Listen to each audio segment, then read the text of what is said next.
My lights.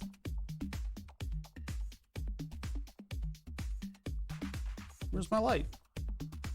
Ah. Something happened to Node Red? Check Node Red. Bump, bump, bump, bump, bump. Oh, Node Red is still here. Everybody's offline. Why is everybody offline? There must have been a power event. Tasmoda. How do I reset all these things? I guess I gotta go to the IP addresses. Oh boy. Oh, Chatty isn't open. Hold on. Burp. I don't know why they've been having trouble lately. Bump. Bump, bump, bump. 2.10.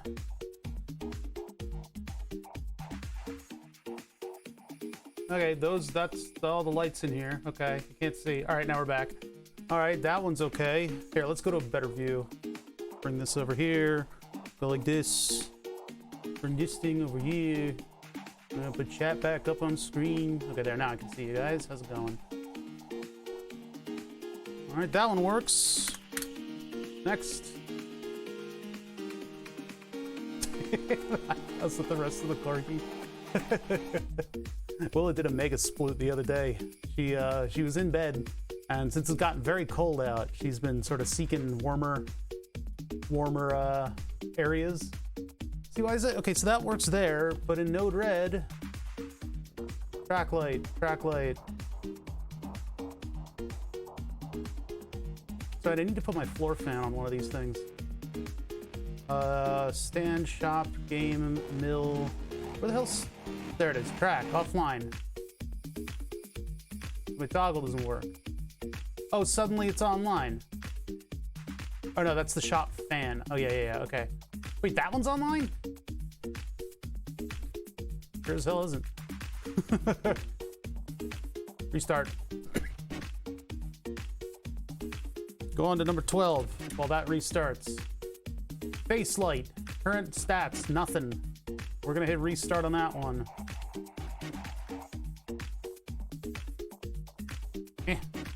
13. Oops, that's 12 again. 13. Probably track light. 13 might be something that's offline.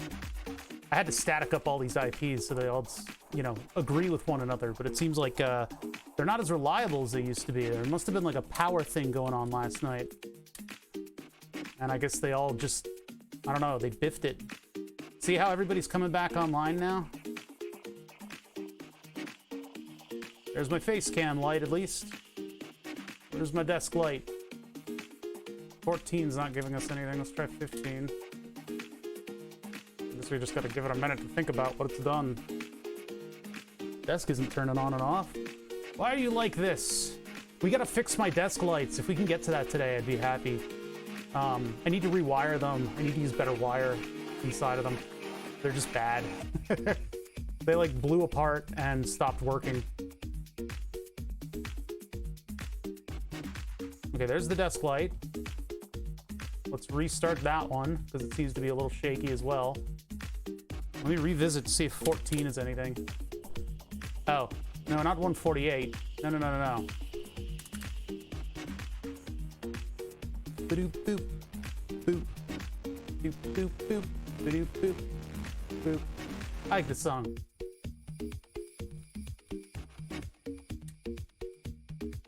Okay, I don't think those are anything. I think they might be the mill lights, might be 14 and 15. There's the gaming light, which isn't what you think it is anymore. I need to rename it. I don't use like a personal illumination light on the gaming setup anymore. 17, you got anything? I think we've been through all the lights that I use. Oh, stand light. Oh yeah, this is the one that I need most of all. We're just rebooting them so that they actually work. Okay, that one isn't on, that one isn't on. And then that means that stand light is now workable, which means that desk light off and that one should be, oh yeah, I have it off right now. Dumb. I'm dumb. Track light should also be on. Bada bing. All right. That should be all of my lighting figured out then. And if I change scenes in OBS, I get the extra illumination. There we go. Okay, cool. Man, that was annoying. I don't know why that happened. I need to make a routine to go in there and restart all the devices then. Because if they're still reachable online, I should be able to inject a restart to them, right? I don't know how to do that. I'll have to look that up. Because I know we can, Node-RED can toggle, but I don't know if it can restart. Probably. Flow 1. That's just a toggle. And then this one is just sending that out. I have to do like a global broadcast.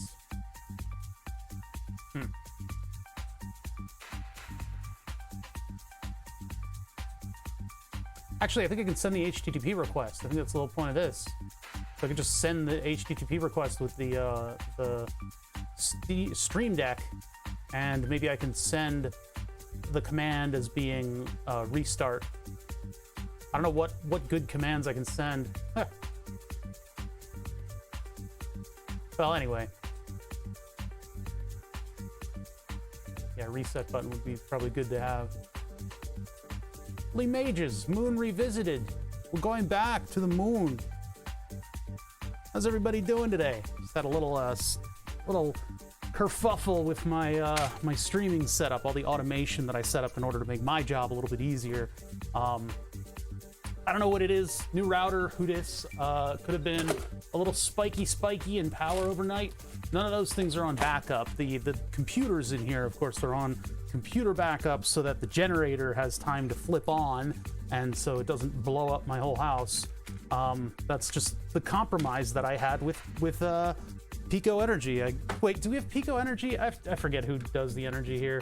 But yeah, the compromise that I had with them constantly having issues with power lines, for instance, trees just gently caressing the wires were enough to like absolutely just tank the power here constantly. And as soon as I got a generator, I believe that Pico has completed cutting all of the stuff away from the power line. So I have yet to see an actual power outage happen and the generator catch it. In addition to that, when the power goes out, the internet's also gonna, just fucking leave me again, like it left me in the past. The internet will just go away when the power goes out because it'll the other network equipment that is not in this house isn't on a very long backup. It lasts like 14 minutes. What's up, Copper? How you doing? We got Wayne Johnson here as well. We're having a Misc projects day. I 3D printed the parts that we designed, but I don't have the parts that attach to them yet. Let me see where those are. We're having a parts day. We're waiting on everything. Waiting. And so in the meantime, we can work on some other stuff. Oh my God. When the internet's just slow enough to make you look like you don't know how to use a computer. What I don't understand is that I ordered those clasps like a billion years ago. Oh, they get here today. Okay, at least we got that. And then I've decided that I'm gonna go with Pololu for the power supply on Burn the Subs. I think we deserve to have small modules on this thing, and the small modules will, they're not like 10 amps, but they are a couple amps, and they'll do the power conversion properly. We just need to make sure that they can get some cold into them because they're gonna get apparently the Pololu regulators are notorious for being steamy, super duper hot. So we'll have to deal with that. But that's easy to do. I mean, it's got an open backing, and there's the possibility for air to flow through the whole setup with heat. Like if heat's rising, cool air will be coming in to fill it from below. Overloaded the brain with math, trying to cool it off. Oh man, you're getting all that fun math. That's I keep saying it as if somebody's gonna finally validate me, which they're not. Should never expect validation, but the old adage that an engineer has forgotten more math than most people have ever learned. I forget, you're doing like trig, right? Is that right? Something along those lines. Like late high school math kind of stuff. I remember those days. What sucked was most of the physics education, and then you go into linear algebra. And what you learn in linear algebra is that all of the physics equations that you learned also exist within matrix algebra, and when they do, it gets super trivial to solve physics problems. All the physics problems that you struggled with as a kid are like 2-second problems when you know matrix algebra and you know linear algebra. It's pretty amazing, actually. You're like, oh, if I just get that's the eigenvalue? Like, oh, god damn it. I'm trying to clean up the desk a little bit so we have room to function. I need to shuffle stuff around because we're going to be doing some test leads and things like that. I might actually use the drill. I'll leave the drill over here with the battery plugged in. Everything else I got to put into the burn the subs bin. Oh, the other advantage of using the Pololu power supplies is that if anything goes wrong with the power, whether it be up or down or just anything else like that, the modules that I'm putting in have status lights. They have OK lights on them, which means that I will have more functional lights on the outside of burn the subs. They'll have slightly more purpose than if I just did a voltage indicator. 3 total math classes currently on the plate. Oh, that's too much math at once. That is too many math classes simultaneously. That's I don't think I could handle that one. I don't think that's something I could do. Put some of these bins away, although there's still parts out. Well, let's put them back. I'll just put them back. We need the space. We need the space. We need to be able to function today. Try to set up a test board for the Omnipod thing. At least I want to get the micro onto something where it's connected and we can start playing with it. I still need to learn how to do all that JTAG and all that other troubleshooting stuff because I have no clue how any of that stuff works. I'm still trying to get the 101 level knowledge of J-Link and the Jeff board and all this stuff that I am now introduced to that I was completely unfamiliar with months ago. Usually for me, troubleshooting a microcontroller is a matter of putting in a statement or a blinking light or something like that. It's simple, it's easy. But in this case, you can look at like a chart of all the timings of what the microcontroller is doing at any particular time, and you can get like breakneck timings resolved fairly easily and visually with J-Link. I don't know about the other ones, but might as well learn how to do it. Possibly it could help us clean up and execute our code better. I can be more smarter here. The knowledge, it flows through me. Why is there a ball bearing on my desk? Where did that come from? That's concerning. Start up Java classes? Java. Sun Microsystems. Java runs on billions and billions of devices around the world. I remember Java. I don't remember it being too bad. It just gets a bad rap.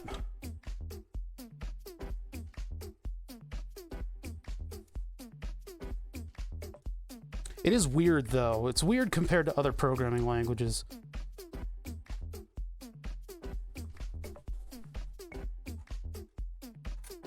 Just looks different. But I don't judge. Alright, how's that doing? Well, still got some big things to clean here. 8 billion devices are vulnerable around the world, yeah. Wow, Java. Wow. Oh my god. It runs Java.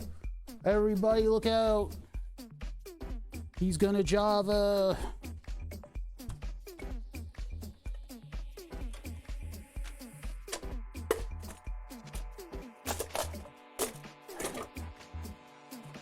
Okay, or you could just slide all the way down, that's fine. Jeez. Try to put something like up on a pile of stuff and it just slides all the way down to the ground. Just casually. This can go way over here now.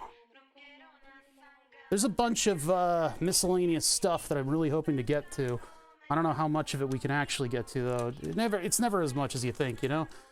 There's always so much distracting stuff going on for streams. You can't really methodically go through everything that I want to mess with in one day.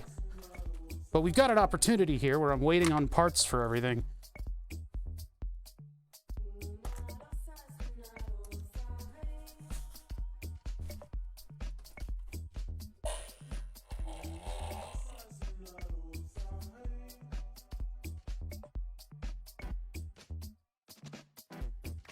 I didn't clean on your day off. Yeah, you better be fucking cleaning on my day off, all right?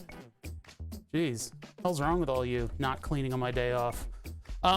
No, yeah, I didn't clean on my day off. It wasn't really a day off. It was like a day of doing other stuff. I totally have a clean workspace. That's the sign of a psychopath, all right? A clean workspace, absolutely abhorrent. I don't know. I got a little bit of traction from Twitter the other day posting my setup. People were like actually looking at it and interested. I might have even gained some viewers from doing it. But man alive, is it not a clean setup that I posted? It was a filth mess of parts and stuff. Because I had just recently worked on my car and trying to put a wheel speed sensor in it and messing that up 8 ways to Sunday. I messed it up in every way fathomable. That's not it. That's what I wanted to look at. What are they using in here? No, they're using their own thing. Using their own thing. What up, Groob? We're gonna take a look at wheel speed sensors at the beginning of today, because I'm gonna try to figure out what the ever-loving fucking hell is going on with my wheel speed sensors. The Raspberry Pi, why does the Raspberry Pi, the larger chip, simply not eat all of the others? Using different memory too. What's up with external memory in these systems these days? I wonder if maybe because this thing is running MicroPython, right? Shouldn't it be like uploading like all of its code like in English? I don't know. I don't know how MicroPython works. But we'll want to save the memory stuff here because I'll basically want to make a board out of all of this simultaneously. But then we also have to figure out if I can even do anything with this. Changed the tire pressure sensor on my truck because the dealer installed one. Apparently didn't program it to the ECU. What the hell? Can you just like plug a computer in and just bippity boppity, you know, just get it running? Your tire pressure sensor is now my property. Like, shouldn't it just be that easy? I don't know. I'm glad my car is pre-tire pressure monitor stuff, because those shenanigans sound awful. Then again, I do have all the software for the car now, which means I can do that stuff, which is nice. It's nice to be able to actually own your car and work with it. Right to repair, represent.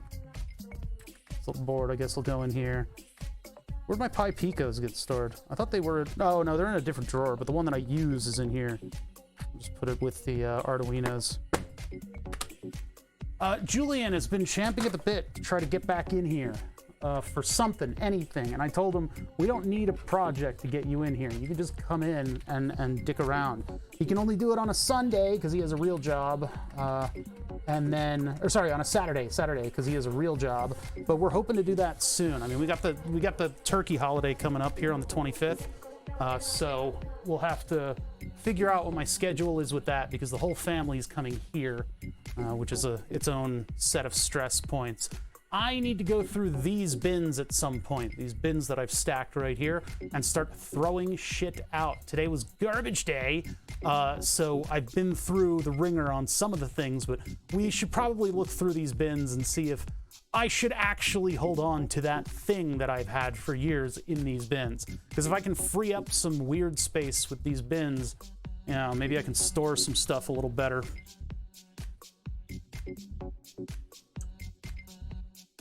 What about left to repair? Left for repair dead. These are gonna poke me in the face. Move everything. Try to make room for my body to sit at this desk. A payphone. Don't ask. Piece of lighting stuff that I didn't do anything with. There we go. Now the light's in the right spot. All that for a drop of blood. God, I have that heavy-ass fucking fire cannon project, too, sitting right behind all this stuff. That fire cannon project was, I mean, it was cool, but, like, I never got... A friend of mine never helped me leak test it at the festival, so I never really got to roll around with it much. Oh, well. It was fun. I tried to break up the look of the expansion tank by using a bunch of little paintball cylinders. There were some good eBay auctions back then that I took advantage of. Okay, let's get these 3D prints, sit those with the rest of the project. These are going to go in, they're going to basically replace these feet. I'm still debating if I want to, instead of just replacing the feet like that, I want to have the control portion of the panel, this thing, screw on from the side like this one. That's what it's supposed to, it should probably do that just to kind of fall in line with the way everything else functions. I don't know though. Because if I do add that, it adds a feature to this that's not going to be supported on the bed. Unless I just print it vertically like I did these two. These are the grippy holes though. Because having it go all the way through the control panel means in order to just like move it, I have to unstrap everything. Maybe just KSS. Keep this the way it is. Keep it the way it is. Keep it simple. It's simple.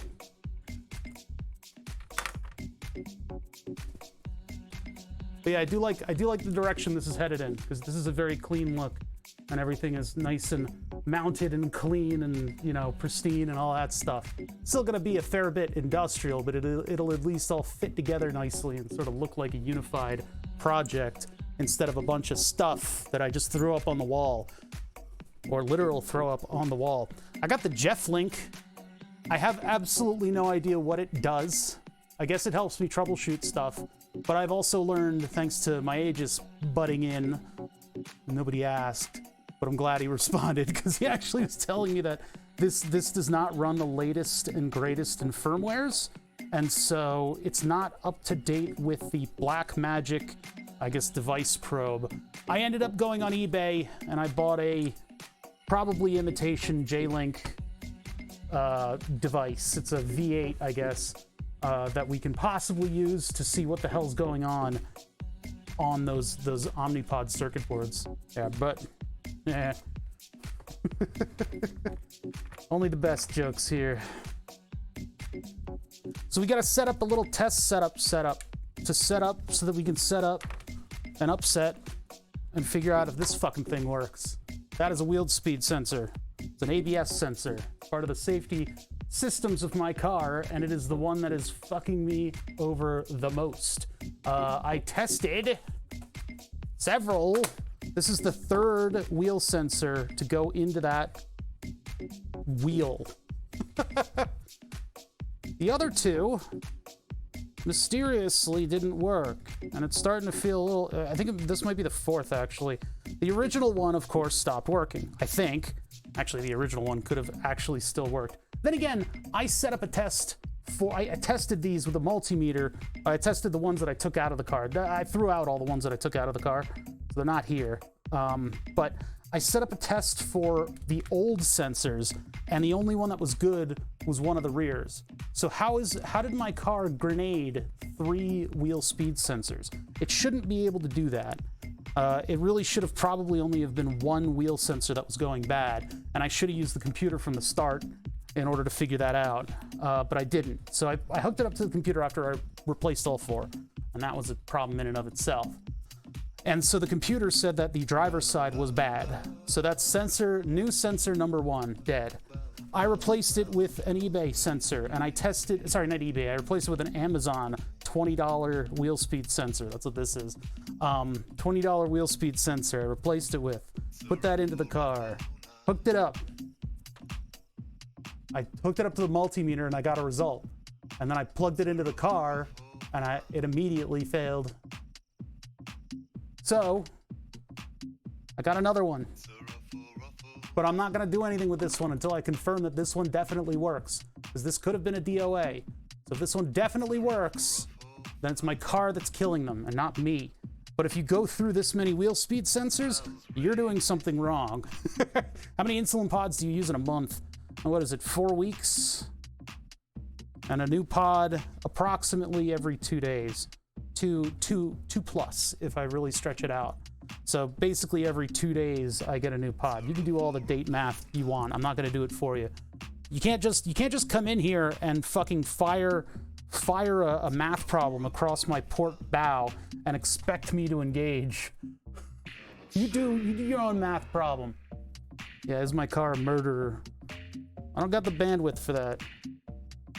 But I'm gonna be really pissed if we discover that all this stuff works. And I don't understand how easily destroyed a wheel speed sensor could possibly be. So we have that to work on. We got a couple other things. I'll explain when I actually start trying to put away test leads. It's actually hot down here. I gotta open the window a little bit. Yeah, I'm gonna have a lot of these microcontrollers and not a lot of time from the Omnipods. A lot of these little guys. So I really would like to be able to use them in projects, because if I'm gonna seal away a brain in a cask of bury them alive. If I'm gonna bury them alive in stuff, and they're Bluetooth low energy, cask of Amontillado, is that how you say it? I think so. Yeah, me too. Me too. Pseudomaze has been helpful in helping me understand some of the datasheet stuff for the 4 or 5 comments that I actually read during stream. But I've been looking at stuff in the background. But what's even inside the sensors? I would love to know. I would love to take one apart, but I think it's going to be a fair challenge to get into them. These are actually newer ones. This is the old one. They're like an older design. But I believe it's a magnet and Hall effect sensor, and it's supposed to have a 48-tooth cog that it interfaces with on the hub. That's approximately like that wide around. We're gonna have to figure out how to make like a test bed for these.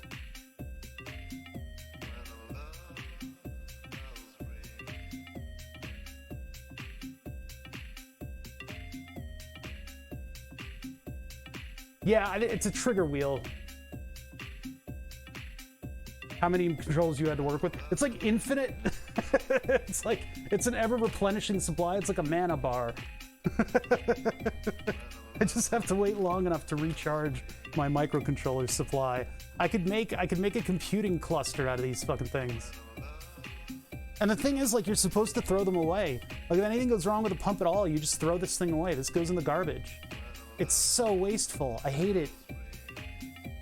I'd be so much happier if you could migrate some of the hardware to another one. But a lot of the decisions that they made on the operation of this thing are one-way streets. There's no redoing it. I mean, I can't even with complete access to the thing like I have right now, I can't fathom recharging this thing and using it again. Not just to mention the fact that the needle has already gone into the skin, so there's no point in redoing it. But even just recharging the reservoir, you have to unsnap a spring that's been released. So there's a lot of things like that just don't fly on reusing, which is sad. It's kind of sad. It would be nice if the reservoir was 100 more units, though. That would be nice. Give them a little bit more room to operate in here. And I think mostly the decision behind 200 units is that if you're not as insulin sensitive as the elephant in the room, me, then I think the 200 units makes sense with all the Bluetooth communication that's going on this thing. You only have the 3 coin cells on the side, and they only last for so long. So I think under like a full 3 to 4 day cycle, I think these are ready to kick out by the time this thing is out of insulin, with a little bit of a safety margin in there. I've been taking these batteries and putting them in the little poop bag holder light that we have for walking the doggy. I also need to make sure that I'm not holding the leash with my ring finger anymore, because there's some kind of sports injury going on in there. I don't know what the hell is happening inside of this pinky finger, but it is sore as fuck. I don't know what's going on, and I think it's because I'd hold the leash with these 2 fingers, and this is the one that gets the brunt of the dog's force. I don't know what's going on there. The joint it's not been happy with me all week. I don't know. It's not bad today, but it was pretty bad yesterday and the day before. Yeah, let's just get started. I mean, this technically is stream. We're just hanging out and talking right now. That means that I have to very artfully fade out the music. Oh, all right. Well, anyway, that's behind us now. What are we doing today? Well, I'm just waiting for parts. We have a lot of stuff that we've been working on, and I went on a bit of a parts ordering spree. I'm not going to be happy with Burn the Subs, which is the sub-powered laser etching setup that I've got going on. I'm not going to be happy with this thing unless the power supplies are as good as I can make them. So what I've decided to do is get 2 modules from Pololu.com. Pololu makes all kinds of cool robotics stuff. So instead of the big chunky toroidal-based power supply, we're going to have a much more efficient and cleaner power supply from a buck module. So 2 buck modules will create the 5 volts and the 12 volts. Those have status light pin outputs. So the 24 volts will go into those 2 modules and then come out as 5 and 12 volts, and it'll be efficient. Unfortunately, these things are efficient, but they're dumping all of that extra power into heat. So they might get really hot. We might have to invent a way to dump heat into the aluminum rail. The rail that's going to act as a power supply module holder, because we're going to have to put them on their own circuit board. They're going to get their own little circuit board. I'll make some screw terminals on that, and then we'll have to create a way to mount those power supplies either with a heat sink, which I've got plenty, or just dump it out to one of the rails. I know there's water tubes nearby, but I'm not gonna do that. We shouldn't need to water cool power supplies for the computer project, not for this. It's just kind of, it's like, I gotta put my foot down at some point, right? I gotta make a decree. I'm not water cooling the power supply unless I absolutely am backed into a corner. So if the Vicor modules get way too hot for open air cooling, or if the fucking power supply modules overheat and interrupt operation, then I will think about water cooling them. But I am not. No, we're not going to do that. That'll be ridiculous. BTS 5 will run on 20 of those controllers. 20 of these guys, that's right. I'm going to run all the Python on individual, but they're all going to communicate in Bluetooth low energy and take out my insulin pump when I try to run it in the same room. So yeah, we're waiting on parts. I'm waiting on the modules to get in for Burn the Subs. I'm waiting on the latches to get in so that we can mount the control panel slightly differently.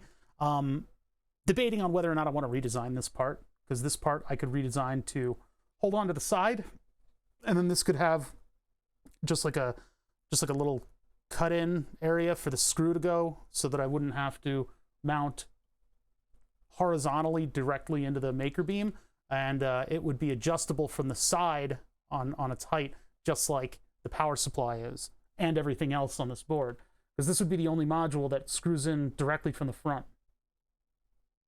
I'm thinking about whether or not I want to do that. I got to think a little bit more about that. But I mean, before I do that modification, I need to actually get the clasp in that's going to mount to this thing, so I know the size of it. Did Philly explode last night from the Eagles' loss? Parts of it probably. Usually that's what happens. I don't think everybody was unified in a riot because it's freaking cold out. I felt for the people tailgating. They looked cold. It's freaking cold around here, man. It got very chilly, and so my puppy has been seeking warm places to hide out, which was very cute because she actually settled down and fell asleep leaning up against my leg when we were watching TV the other night. So very, very cute. Puppy's doing great. She's super cute. She's getting used to the cold outside. She's still expanding her area of influence. So we've been very miscellaneously directed on walks. We'll go down in basically every we'll go to basically every cardinal direction out until it's somewhat unfamiliar territory, and then she'll pee or poop, which I guess is just how dogs work. But so sleeting, it's sleeted in Maryland. Oh my god. No, we're just getting we're getting to the temperatures where the cold is starting to seep into everything. So it no longer, like my hands don't move as well as they did before after being outside. Even though it's like 70 degrees inside, there's like a chill. You just feel a chill. So it's like winter just dropped. Yeah, it's getting there though. I mean, it's gonna be like this because it's the Northeast. It's gonna be like this for like the next year, and then it'll be summer again. All of a sudden, there'll be one day of 70-degree weather, and then it'll be ball sweat again. First dusting of snow. Damn, it's called death, not winter. Could have gotten it wrong. I have been very frustrated with my wheel speed sensors in my car. My car has not been inspected for two years. That's not good. I've been negligent in getting my car inspected because systems like this were failing. And anti-lock brakes is nice to have. It's not required, but I very much would like to get it back at this point. The joke is over. I'm tired of accidentally making the loudest screech noise in the world when I'm trying to stop just a little bit shorter for the stop sign that I missed. So now I would like to get my wheel speed sensors back in the car and get anti-lock brakes working. We thought the problem was larger than this because it would intermittently kick out. It was doing weird stuff, like where when the car was barely moving, it would use anti-lock brakes. So like you'd be reversing out of the driveway and barely even moving, and the pedal would just be and it would intermittently come on and off. It was sort of an ongoing thing. At that point, I didn't have any capability of going through the software on the car and letting it tell me what's wrong. That was fixed a little too late for my liking because I replaced all 4 wheel speed sensors because I figured enough is enough. The wheel speed sensors is wrong. Let me replace all of them. That was a bad call, actually. You should look at the computer, see which one it tells you to replace, because I had a hell of a time on the rears. The rears, invariably, the bolt will pop off and it'll break. And so you have 2 dissimilar metals that have completely welded themselves together, the outer one being more soft than the one you're trying to remove. So I think it was, I don't think it was NPS Stewart. It was one of you guys. No, not NPS. It was Nothing's Working, I believe, who was saying like, you just weld a rod onto it and then use that to undo the bolt. Well, I had just given up my welder. we cleared out the storage space and I gave my welder to my good college buddy. So I didn't have it. I don't have the welder, just access to it randomly. So unfortunately, I could not weld a large piece to the sheared off bolt and get that undone. What I did is I drilled it out, and on the passenger side, I drilled it out perfectly. It worked great. You know, I flattened the head perfectly.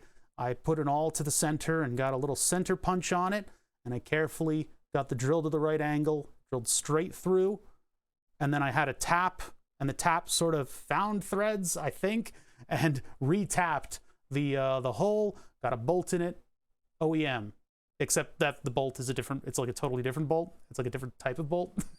It's the right size. It'll work in the application.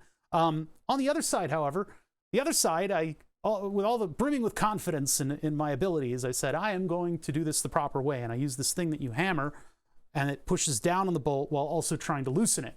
And apparently that's really good for something like this because it can help sort of knock away all the schmutz that's holding that bolt in, as well as back it out without hurting it. Supposedly that's the way to go. Unfortunately, in a wheel well, I don't have room to really schmack the hammer. So I was at that for about a half an hour, or until all of my joints were screaming at me to stop. That didn't work. Yeah, they're really good. If you get a good one, they're really good.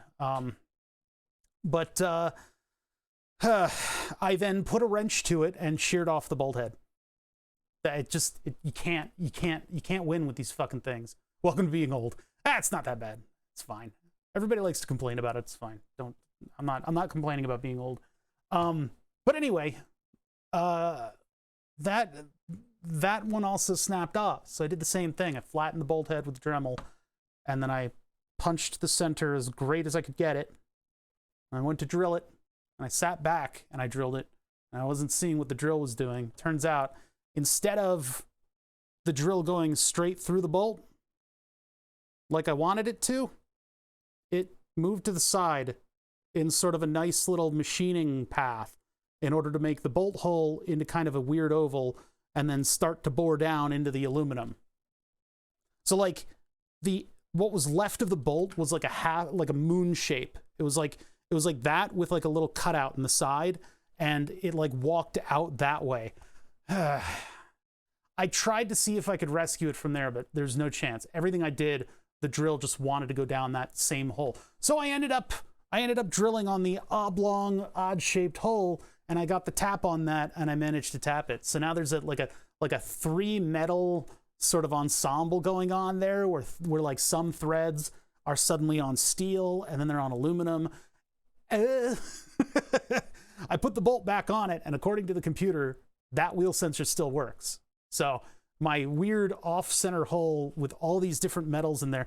I was talking to a friend of mine, one of the friends who does really, like, they're really careful about using OE parts.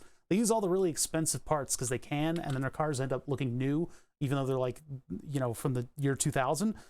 This friend of mine has had the same problem this week, and he ended up just stuffing JB weld around the sensor, because these sensors are held on by just like a brass collar, and it's plastic, and the only purpose of the bolt is to hold this thing on. So with what little bolt was left sticking out, he just sunk this thing in there and filled that with JB weld and made essentially a polymer plug that holds the thing in. So the next time he works on it, he knows to just use a hammer and a chisel. Factory spec JB weld. I guess as long as the temperature, because the two materials are not going to heat and cool at the same rate. I mean, how many metals are there going to be in that area? I have a stainless steel bolt. We have the steel, probably lower than grade 8. What's left of the old bolt. We have aluminum, and then we have brass, all within contact of one another in this little chamber that the little brass thing, the brass sleeve makes. The reason for the brass sleeve is so that you don't tighten down on the plastic and explode it. Man alive. They could have used like a plastic plug on this thing. But yeah, with the JB weld in there, my concern is that everything is going to expand and contract at different rates, and it'll just pop off. But at least what was left of his bolt is sitting in there, like providing some threads that it can actually lock onto. A galvanic cocktail. At least, yeah, and the JB weld would actually keep the environment out, unlike what I did. Metal salad with a sprinkle of road salt. Yeah, that's it. That is what it is. It's what it's.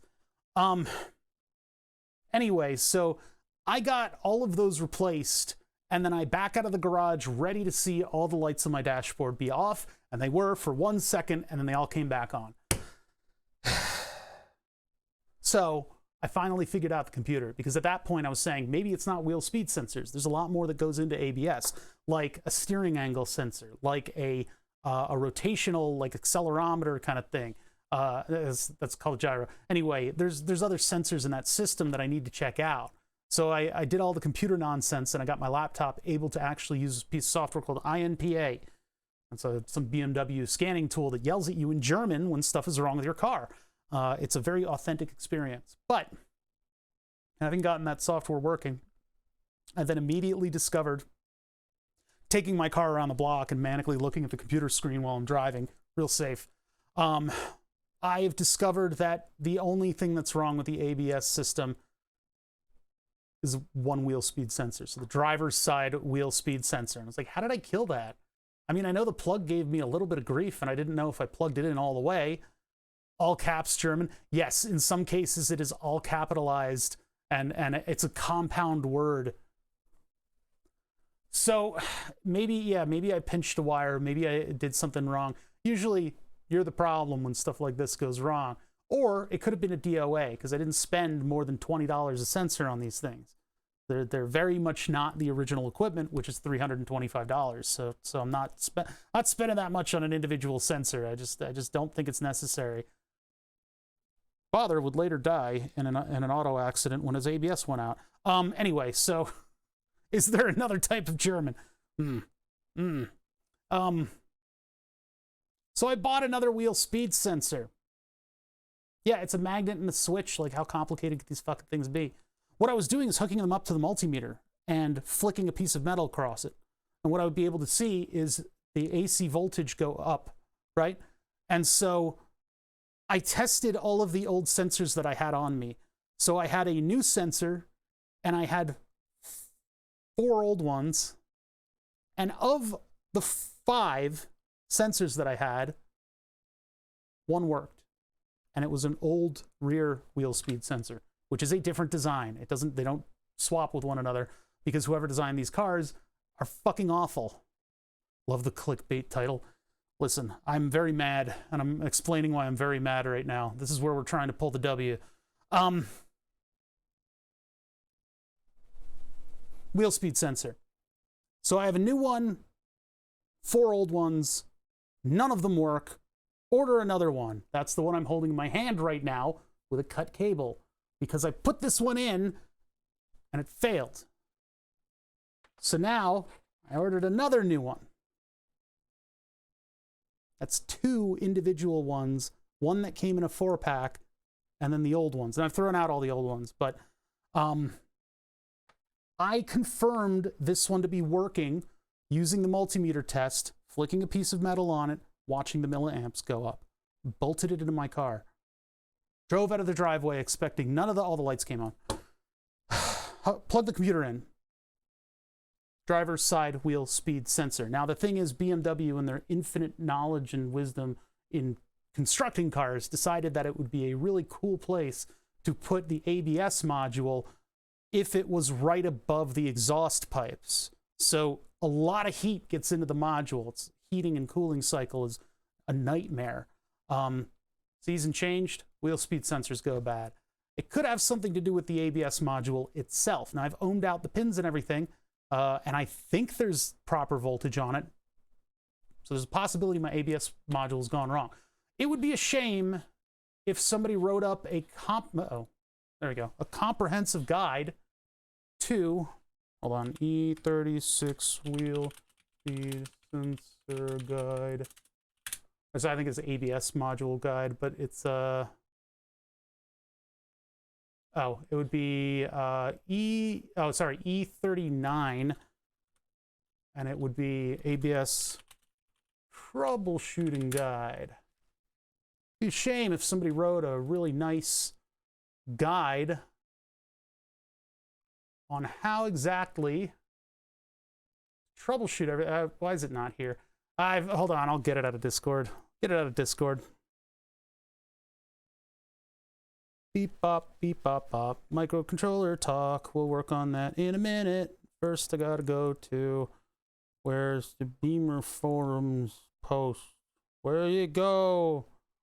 I thought I posted it in here. I've got it up on my cell phone. I guess I could transfer it from the cell phone if I need to. God damn it. I've been talking microcontrollers in that section for a while just because it's, we're hoping to get a new test board out of this thing. I've got it on my phone. Let me just get it over here. I don't think the wheel speed sensor has polarity. I think it's just a switch, but we'll get to the bottom of it once we get the piece of information that I'm looking for, which is not this. This would be the Chrome browser, and then I open up this thing, and I did, no, don't check Reddit, you idiot.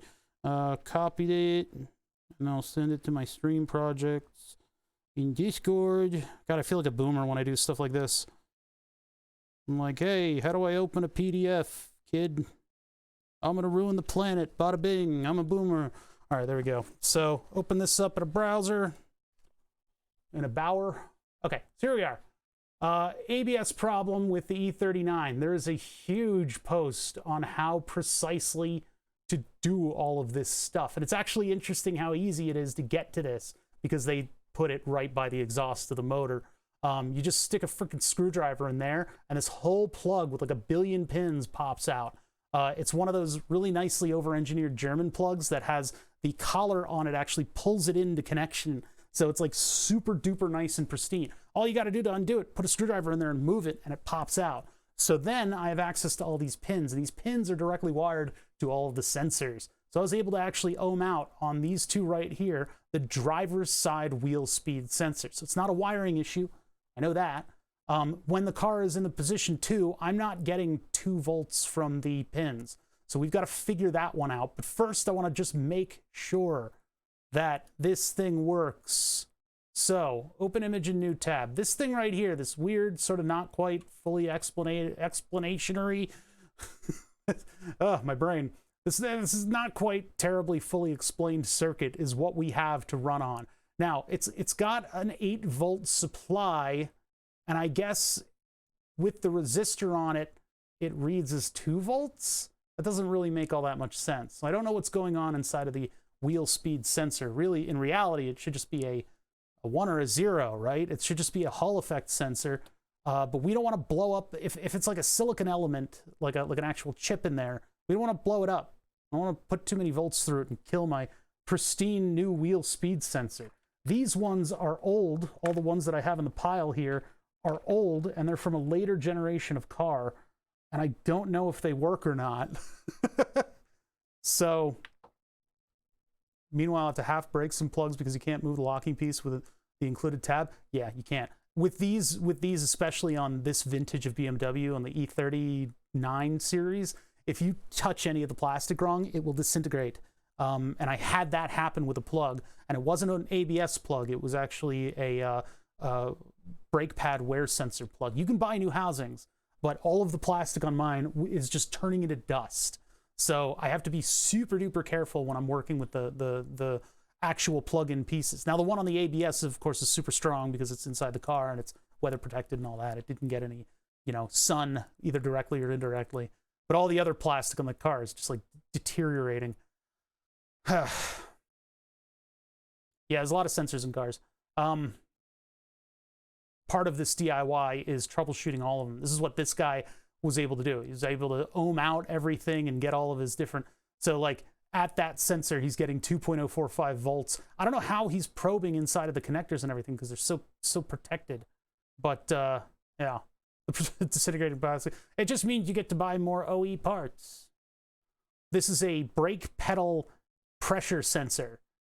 Luckily that works. Rotation rate sensor, basically an accelerometer for an axis. And then a CAN bus based steering wheel angle sensor. So this thing is reading this element, this circuit element that plugs into the ABS, is reading brake pressure, accelerometer data, steering angle, and 4 wheel speeds in order to figure out whether or not it should engage the system and how it should engage the system. Look at all this crap. Look at this. DSC switch. I don't know what that is. There's some lights in your dash, some power stuff, some hydraulics, an accelerometer, charge pump, bunch of CAN bus crap, steering wheel angle sensor, AGS, I don't even know what that is. So yeah, different wheels on the car are responsible for controlling different systems that are dependent on vehicle speed, which is really weird because you can have like your right rear stop working and then it'll kill something that seems totally unrelated. It's really weird. So anywho,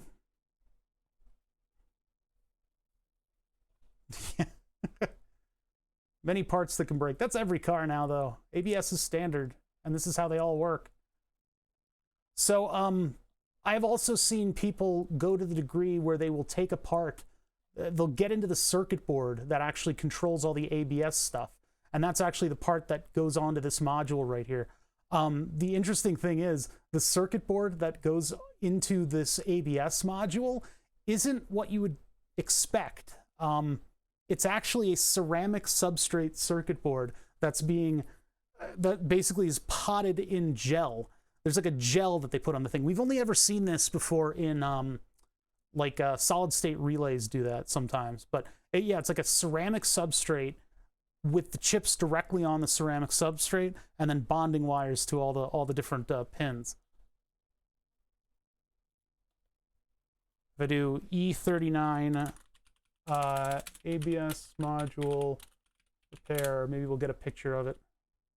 Mostly it's like companies that want to help you repair your stuff, but some people have taken to actually opening up the module itself, and there it is. Ceramic substrate with silicon dies directly deposited onto it, and then bonding wires as the various connections in the circuit board. Yeah, and what people will do is they'll shore up the ground wires by peeling away the gel and then like soldering to that. Where is that? This is like the same DIY. Where's the circuit board part? Nah, it's not showing it here. ABS modules, we can figure out how to remove the goo without destroying the thin hair gold wires on the solder Any broken frogs? Hair wires we find in these 3 contacts in these 27 contact areas. Oh my god. Modules for breaks, a dozen or so of these wire contacts. Old Dell laptop that after a year the solder broke apart. Apparently it was a known issue because traveling with the laptop and meant to be able to be portable, it would break the solder. Oh my god. You could read ballistic gel. I don't even know what the gel is. I don't even know what the gel is. Yeah, this is weird, isn't it? I really sincerely hope that I don't need to do this because the module seems to be perfectly fine and functional. My fear is that my actual ABS module is killing the sensors somehow. Because if it's a Hall effect sensor, but it should be just like it shouldn't be a silicon element Hall effect sensor. I guess it probably is, but it's supposed to make just like a square wave. So let's hook up some of the old ones I got here, just so we don't blow up anything that's important. I need to figure out what the voltages of this thing, though. Bosch.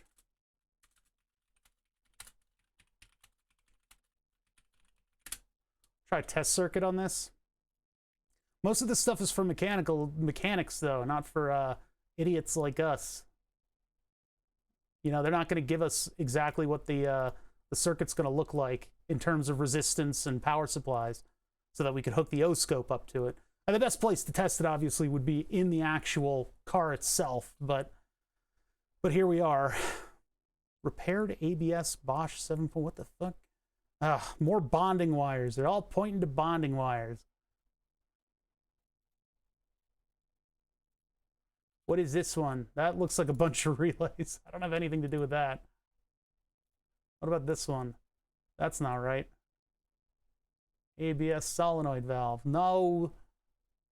I'm really interested in just hooking up the wheel speed sensor. Maybe I could just do wheel speed sensor test circuit. Okay. Magneto-resistive. Yeah, we don't have 3 pins. We got a 2-pin thing. These are weird. These are for like other cars. This is not necessarily how it works. You would think this thing would be at least 12-volt tolerant, but the number of these things that I've been going through is concerning me to the degree where I'd like to have something that very explicitly tells me what to hook up. We're not really going to find anything, are we? All right, so, I mean, there are ways to do it with a multimeter, but I want to hook it up to the O-scope, basically. Yeah, see, this is a little bit closer to what we were looking for, but here's an elevator controller. Yeah, exactly.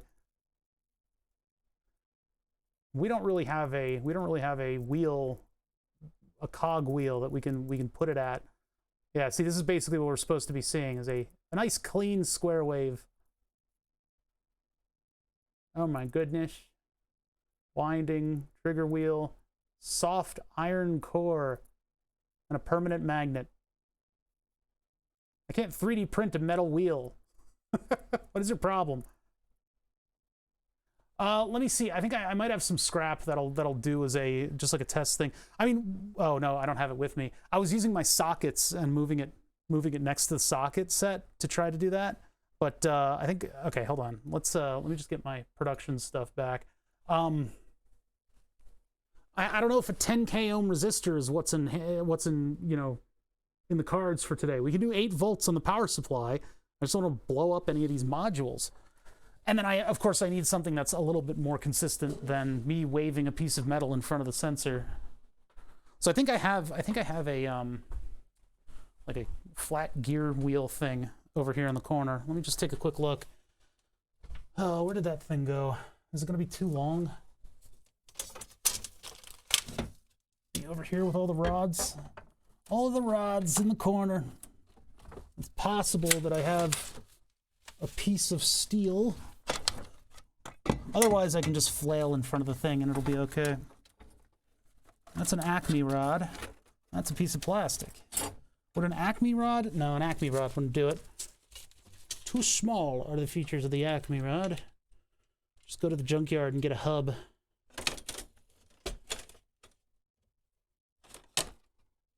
Well, all right. I guess we're gonna... Everything is going to be, like, questionable in the setup, so there's no getting around that today. every single piece of engineering that we do for this is going to be somewhat ghetto and questionably effective. Nah, I just don't think I have anything. All right, so the best metal that I have is probably that clamp. Anything like ridged?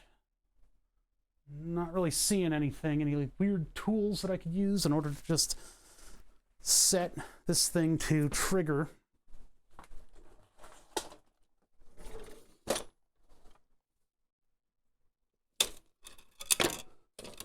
Oh, maybe actually that might do. That might do. We're gonna get a weird signal out of it, but we can use a hole saw that has a little break in it. It's got a little break in it, so that should show up. That's perfect. Look at that. Beautiful. So big break in the hole saw. That should give us our gap in the wheel speed sensor. Obviously our results are going to be weird because of it, but this should be a decent enough way to give it a test. A round saw blade. Yeah, that's apparently what I found. What are you ghettoing today? We're trying to check wheel speed sensors because I've been through the ringer on these fucking things. And I would like to make sure that the one that I'm going to install works. And I need to make a test setup that's not going to blow up my wheel speed sensors. I would love to have a little bit of closure in terms of what happened to, like, why have I gone through so many speed sensors? This is absurd. Are they DOAs? I don't think they are. I think I messed it up.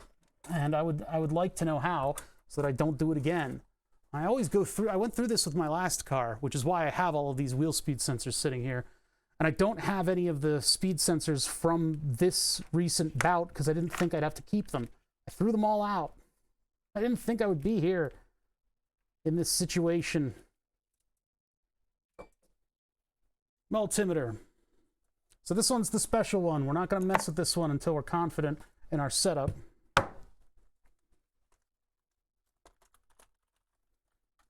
And then, what do we have here? Oh, stupid magnet on the back of this thing.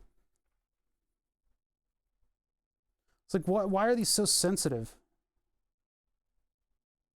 All right, so this is a 10K ohm resistor. Now, they're saying... No, they actually said on the E39, they said 8 volts. We should start with 5. We should absolutely start with 5. Because, yeah, here, I'll pull up the literature. One sec. Put this just over here on the breadboard. The breadboard will help us just hook everything up so that we're not stressed out about things making a connection. Yeah, why 8 volts? What's so special about 8 volts? Here. So on this setup right here, if we look at the guide, close that.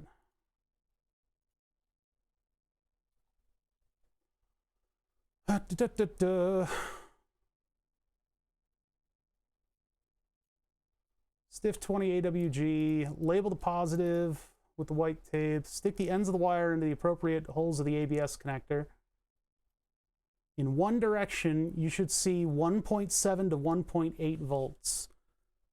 Pinouts mentioned in order positive, negative. In the other direction, you should see OL on the thing in volt mode, I guess. Switch the DMM to resistance. You should see 3.3 M. Switch DMM to millivolt mode. Try it again. You should see a change. Switch DMM into the 10 volt. Attach flying leads to sensors with the power on.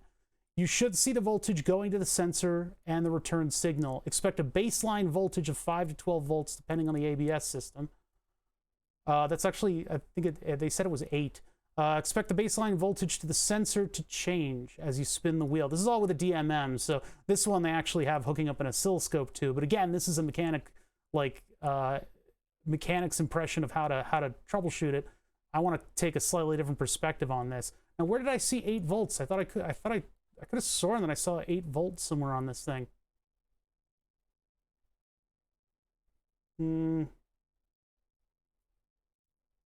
Four wheel sensors wire exposed to the elements, shocks and vibration. 3 steering yaw sensors are pretty protected. Flow chart of recommended actions. Blah blah blah blah blah blah. You can attend a 3-part rebuild. For DSC pinouts, there's the manual. System operation. And I could read the manuals. There's a lot of stuff in the manuals. Oh my god. These articles, they're probably all broken and old. Yeah, the mechanic approach is just to hit it with a hammer. Pretty much. What the hell? People have done DIY DIY heat shields. What in the world? What do they do? Oh, repair the module. 8 days and $300. Yikes. Okay. Yeah, I don't want to go through all this, but where did I see 8 volts? I need to double check that. Okay, search for the number 8. And the whole thing. Oh my god.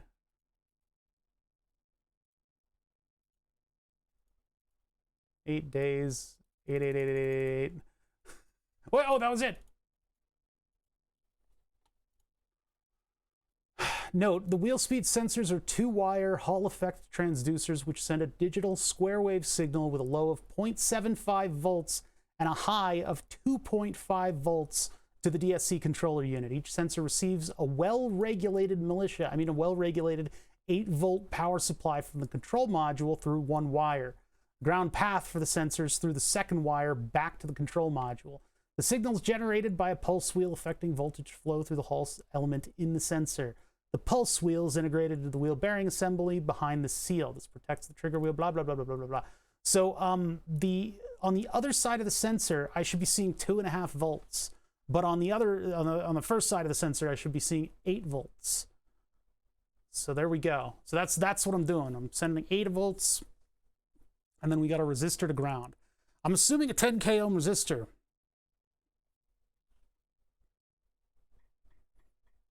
If it was French, it would be 7.38.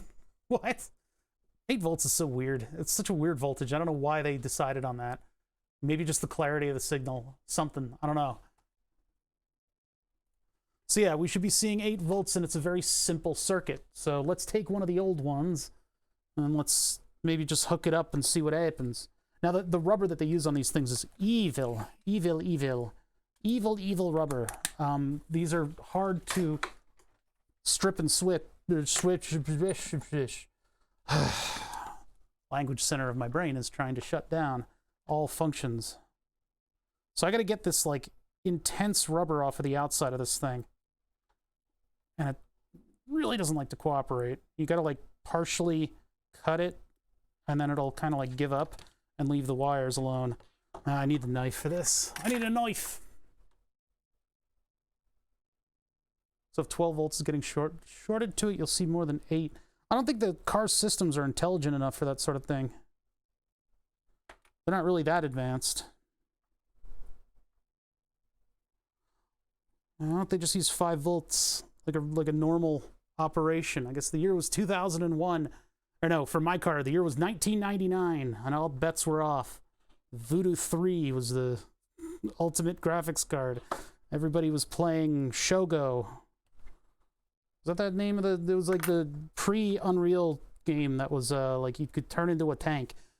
I think I got my Voodoo 3 in... Was it 98? I don't remember. I don't remember. Are you my son? Okay. Let's... So here are the 2 wires. Black and white wire. Absolutely no idea what the polarity of them is supposed to be. One wire is designed to get 8 volts. The other one isn't. Designed to go to ground. There's a very directional connector on all these things. So my plugging the sensor in is not what killed it. It was my only option with PCI connection. My mobile had no AGB. I remember when you used to have that little patch through cable. You'd have a little VGA cable that was like just this little loop cable, and you'd plug it into the 2 cards. So VGA would go through your graphics card, and then you plug your monitor into that graphics card. And when you tried to take a screenshot of like a 3D render on like a web page, it would just be a purple box. Just a bright purple box, sometimes green. And when you opened up a web page that had purple in it, it would render 3D stuff on that purple. It was very strange. Very strange. It was just literally just a chroma key. All right, so I got 8 volts triggered in over there. We've got the O-scope over here. I have absolutely no idea if the frequency of the O-scope is enough for us to see what we're trying to see. I've got a 10K ohm resistor on the board. I have open contacts here. I need jumper cables. We usually don't use those here. Where'd I put those jumper cables? I had like a whole set of them. A whole set of the friggin' things. I just need little short distance jumpers. Yeah, here's some. These will do. That's why we keep stuff on the top shelf in here, just so I can find crap that I almost never use. Welcome to the chat room. Wonder what happened there. Gonna be bad if the output is fine. What? What do you mean? Of the one that I cut? This is removed from a car, and it's old, and it's got debris all over it, so... This one should work, but it's broken. Yeah, I've been explaining it almost constantly. I've had a lot of trouble with wheel speed sensors over 2 different cars, and so I want to bench test the sensors, figure out that they're working, so that when I put this $30 sensor in my car and it explodes, I will know that it is not my fault that they keep exploding. Or I can discover what I've been doing wrong. In all fairness, I probably will not discover any of that, and I'll just be left with a mystery of how the hell all of my wheel speed sensors are exploding. They didn't drive like NASCAR, they'd work great. Irregardless of the way that I drive, and I use that word specifically to annoy people, my driving is nothing compared to the type of wear and tear that the Northeast does to stuff. The salt and the spray and all the road stuff and all the conditions and all the this and that, the other thing. The Northeast is not kind to vehicles. Ground on the other side of this. Ground like that. Oscilloscope should actually get the yellow wire and the black wire. I'm going to get another one. I'll get another one. Actually, I got plenty of these. They're all over the place. Oh my god. Oh my god. I can't help it. I'm wiring. Okay, so let's let me get a handle on some of the conventions here so that our setup is super duper clear. I don't want to leave anything to doubt. I'm that angry.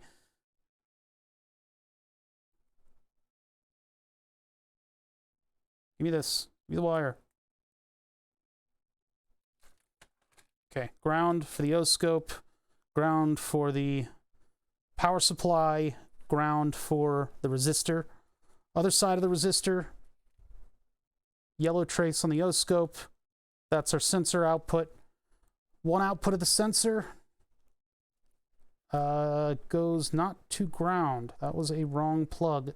One side of the sensor goes to that junction, and then the other side of the sensor goes to power. That one there, power here, and that's at 8 volts. And then ground to here. Another ground wire. Another ground wire on the house. Am I running out of them? Might be.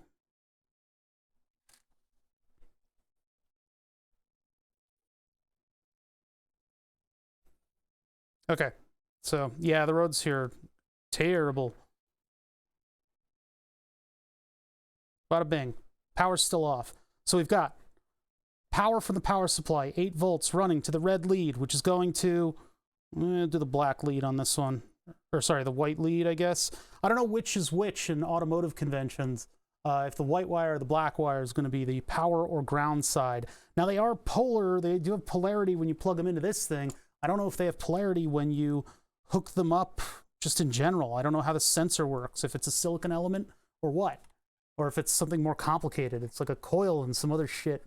So I don't know how that's supposed to go down. The oscilloscope is at 2 volts per division. You guys will just be able to see it in the corner there. I'll move this like, we'll do this.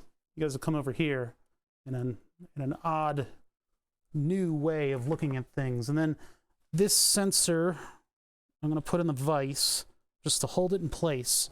So there's no doubt that it is in fact hooked up properly We'll just put it like, I don't fucking know.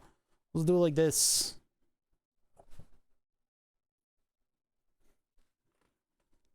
Move out all of the detritus, all the excess. Get the wires under control. The extra wires under control. So they're not underfoot.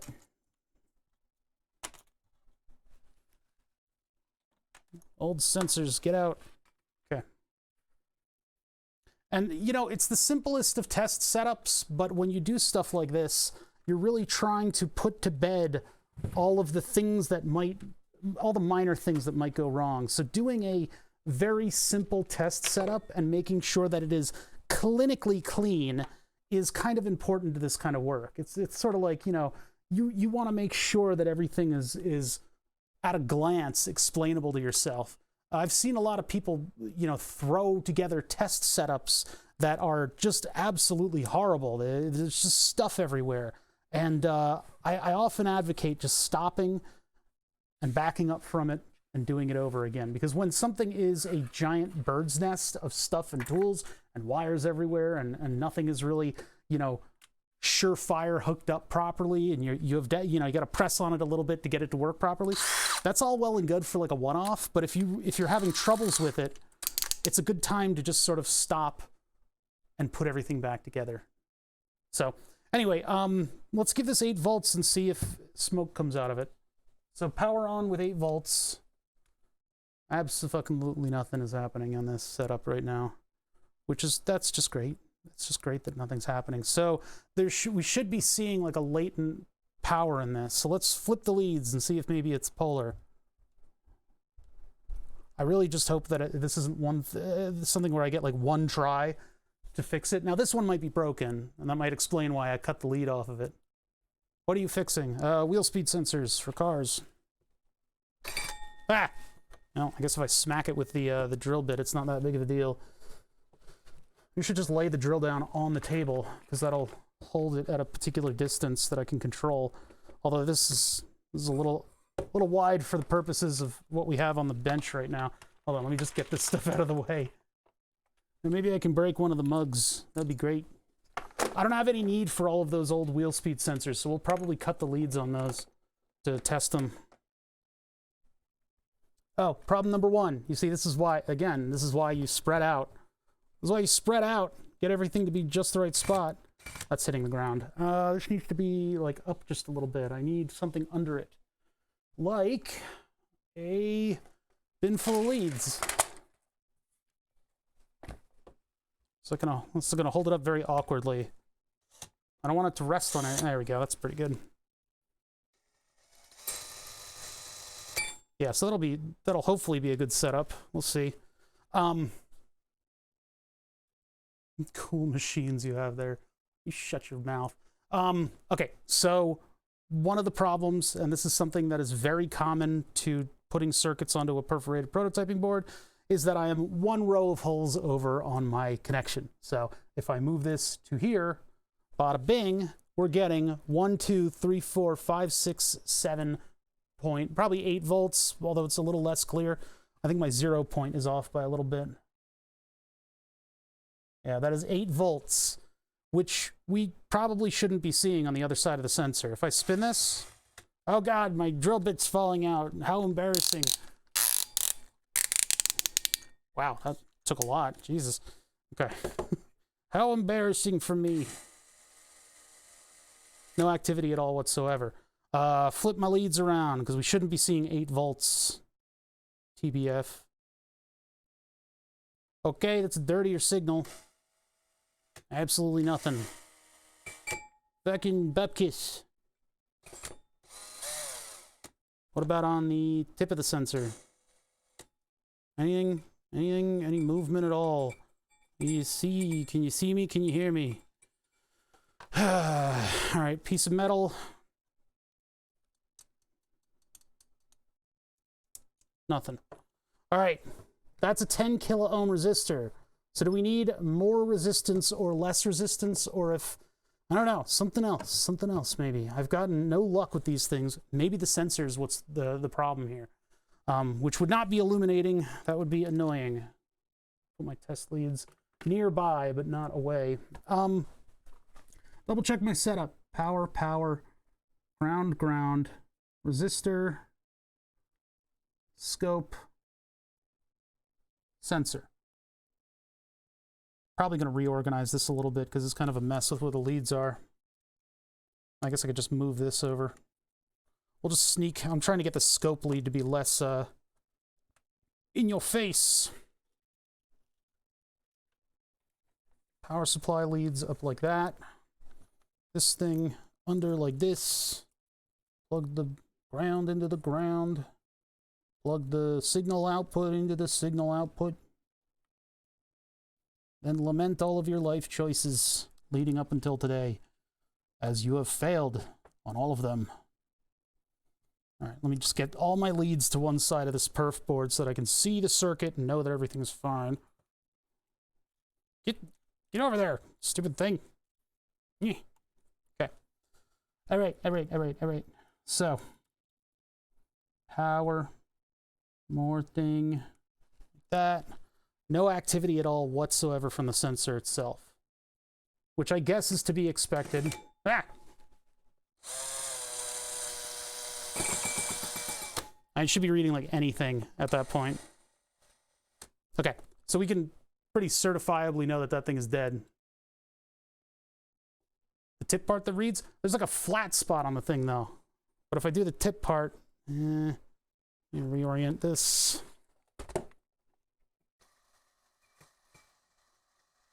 Yeah, there's just nothing at all going on whatsoever. Okay. And it's reading 8 volts, which it really shouldn't be doing. I'm going to lower my voltage to 5. Looks like a cleaner signal anyway. But it's not like a 1-0 at all. It's just like a nothing. Yeah. Okay, so that one is dead. I mean, there's no getting around that.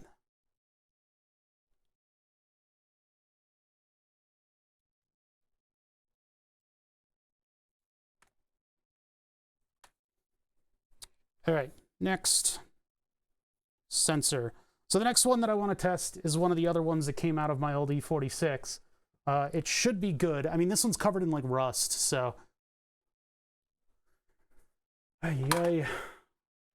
They're wheel speed sensors, and everybody's got to come in here and ask me about them. Man, let me work for a second here. Maybe just listen and find out what they are. Ah! Like, these things should be a lot tougher than what I'm experiencing here. They have absolutely no toughness at all whatsoever, and I don't get that. You know, like, how complicated could this piece of equipment be? And the fact that it's supposed to work like pretty much indefinitely inside of a car as a no-contact vehicle speed sensor leads me to wonder.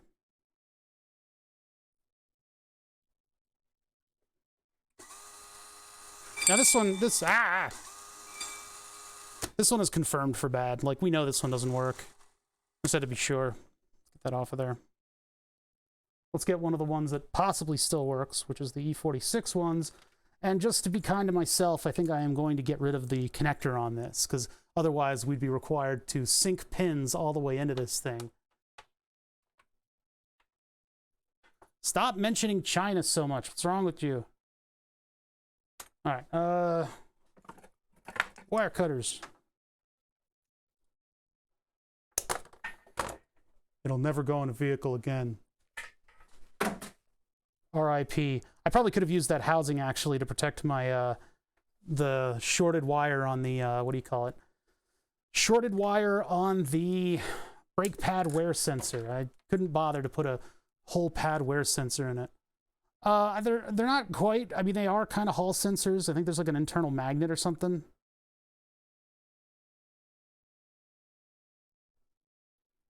Ugh, this is the rubber that they put around these things is like super strong. Which I guess is a good thing, you know?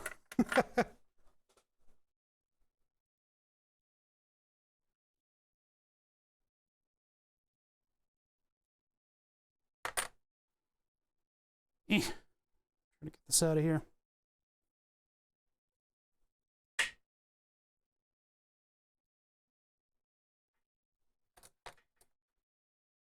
I gotta like puncture the surface because there's like a I don't know what they do to treat the outside of these things, but like there's the surface is like really tough, and then under it's the nice soft rubber that's protecting the wires.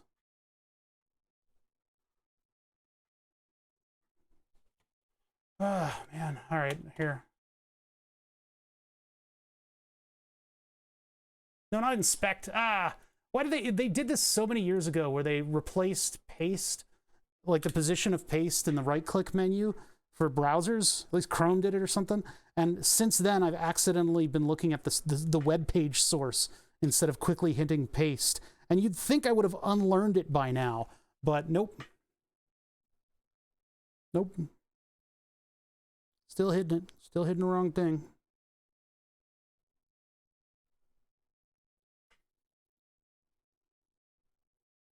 So I'm trying to just like bend it and just hit it with the blade and open it up a little bit without sinking the blade into the wire. I'm not having a great time of it though. It's all kinds of messes up all over the place. There we go. All right, so, oh, that thing was just exposed to the rare earth magnets that are sitting below the desk. Hope that didn't break it. These should by all means work. This is the same thing that I did with the current car that I did with the old car, which was take them all out and replace all of them because fuck it. Apparently is a bad idea though.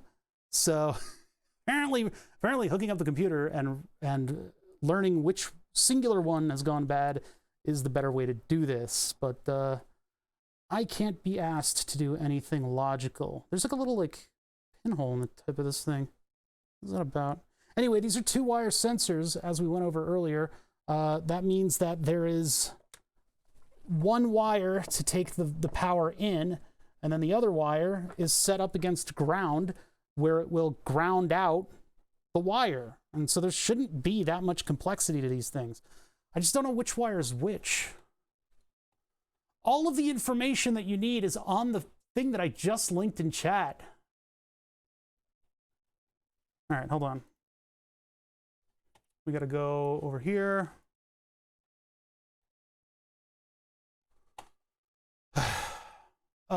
Let's see. So what is the difference between, like, what are the pins? Yeah, I don't have the wire color from these pins though. That's a problem. I would love to know which one, like, I'd love to definitively know which one is power and which one is ground, because it's a black wire and a white wire. We're not given that information in here. It would have to be like one of the repair manual things, maybe. And that's assuming that they're, because the wires from the car aren't going to match the wires that are internal to the sensor. At least maybe we just know which one is which inside of the plug, not this plug, the plug at the thing. I probably should have actually, I should know this because I have measured both. I just don't remember. So what is it? ABS sensor pin out, I guess. Maybe we'll find a generic 270 ohms. We're using 10K. Which one is which? Tell me which wire. They don't tell you. It's just put it through a 100 ohm resistor. You'll be fine.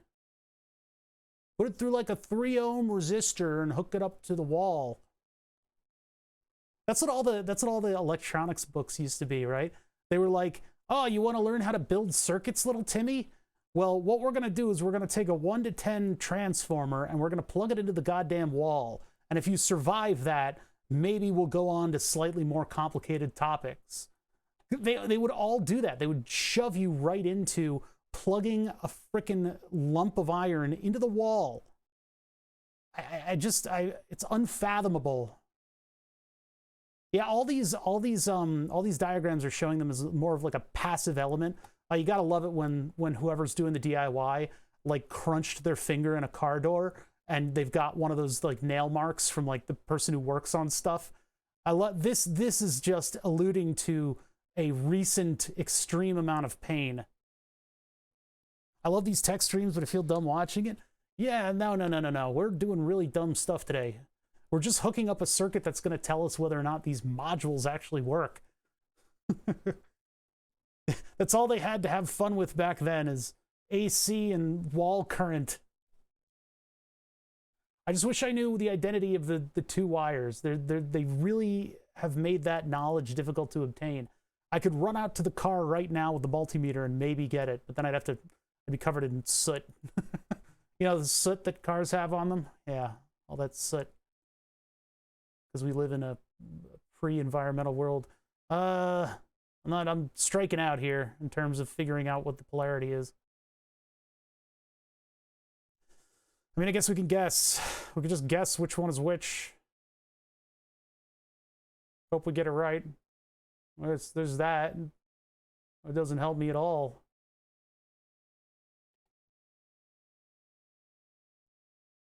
Here's the error, by the way.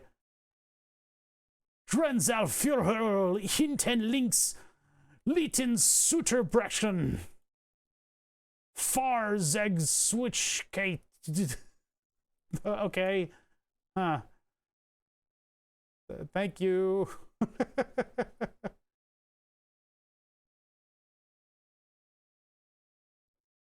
Is it the white wire or the blue wire? Is positive, negative? All right, we're going to take the white wire as negative and we got a 50-50 on this one, so we'll try it. Of course, the results of us getting it wrong are going to be, of course, nothing happening. And then we further don't answer any questions that I have, and I'm left wondering if I'm the asshole or what. There's got to be a working one of these things in here somewhere. So yeah, negative is the white wire. Positive here. This clip lead sucks. It's not even clipping. God. Okay, hold on. Positive, negative. No voltage. What did I do wrong? Nothing. Yeah, no response. All right, remove that. Power supply is at 4 volts. Flip the leads. Black wire to the black lead. Red wire to the yellow lead, or the white lead rather. There we go. There's our voltage. All right, so we confirmed polarity in that one, and it turns out the white wire is the one that takes voltage. However, grand scheme of things, smaller resistor. Let's try a 1 kilo ohm. Disconnect everybody. 1 kilo ohm.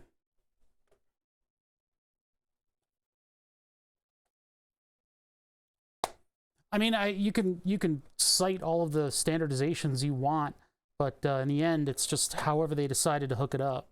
So.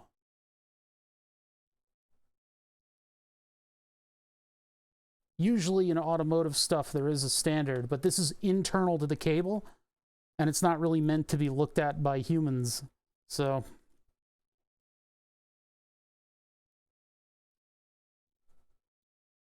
But they are consistent. They all have a black wire and a white wire in them. Hopefully the polarity is consistent, because fucked if I'll know.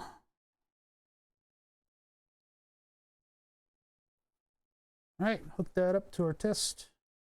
Like that. Leave a little bit more room there. Hold on.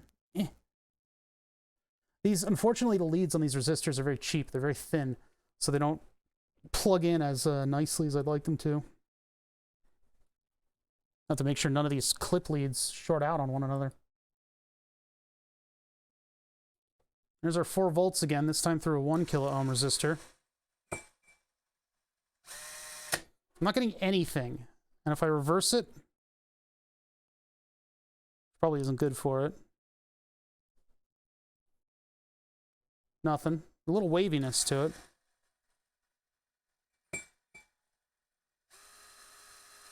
Now they said 100 ohms on one of them.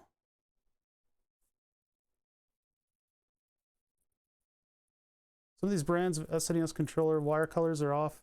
Yeah, they just do whatever they want to do, yeah. Is it a passive sensor or creates voltage from the magnet? See, I don't know that. We don't know. I don't know goddamn anything. I linked the page that has all the knowledge that I have. So your guess is as good as mine. I'm not getting anything out of any of this crap today. So the question is, do I need a much smaller resistor so that this thing gets the right voltage? The oscilloscope, or sorry, the scope stuff was saying like 100 ohms. They said 200 ohms on some of them. So maybe it needs a very weak pull down. So let us give it a very weak pull down. Because what was it? It went from like 0.7 or not 2 volts to 0.7. So let's get a 200 in there and see if it doesn't explode from all the current I'm going to be pumping through it. 120, 180, 220. We'll give it a 220. It's a pretty common resistor. Sick rheostat, yeah, something like that. Yeah, passive or active? I don't know. I don't know. That would be great to know. It really would. It really would. I promise you that. More knobs and buttons. Yes. Yes, and blinking lights. Okay, so much smaller resistor, very weak pull down, means a lot of current will be able to go through. We're still at 4 volts, by the way. Absolutely dick is going on. Let me reverse these again, because I think we still have them wrong.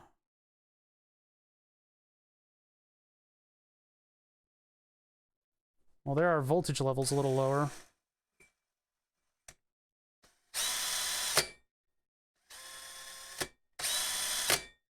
Making like a ringing noise. Fucking nothing. Like, I don't get it. I'm going up to 8 volts on this one. Fuck it. 5, 6, 7, 8 volts.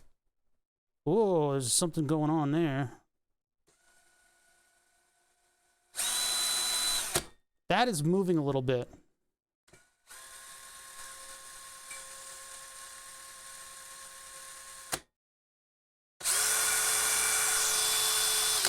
Aha! That is at 2 volts. So, I mean, I guess it was the resistor, huh? We can zoom in on this a little bit. And then I can set the trigger to be... What channel is that thing on?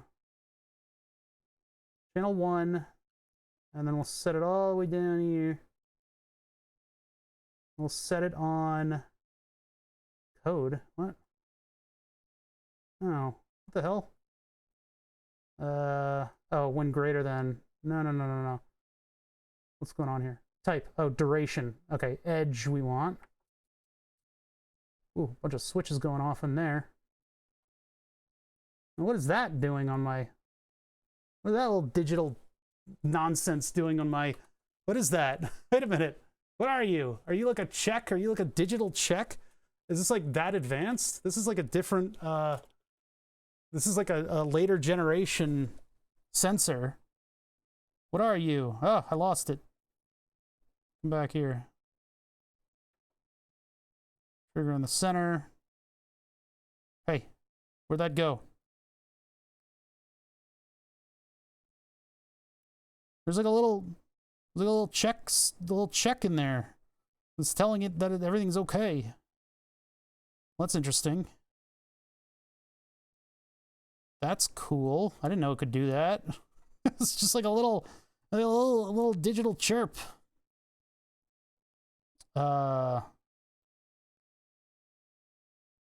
Single trigger mode. Look at that. There's a little hey, I'm doing okay. I'm doing all right. Yeah, I guess it's just a little verification that it's alive. Well, that's kind of cool. Now I don't think the ones I have are going to do that. So let's run this again. And what happens if I give it something to read?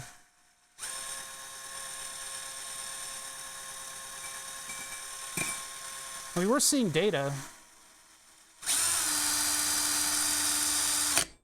Hey man, can you just like read this for me?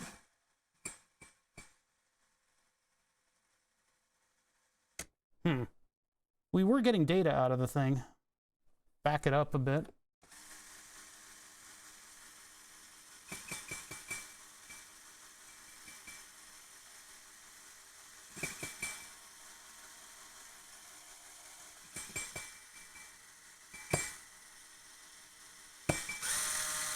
Well, maybe it needs to be turned on and off again.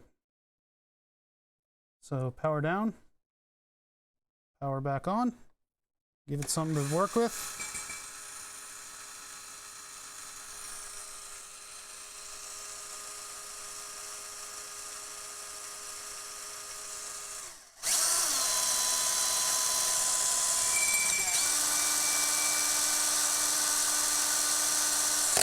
Ah!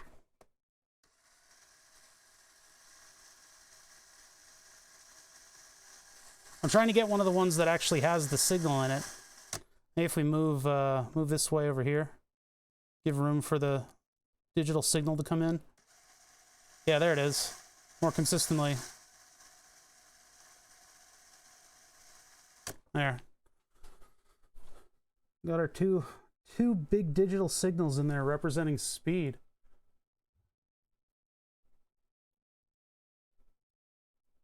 How so? Whoa, okay.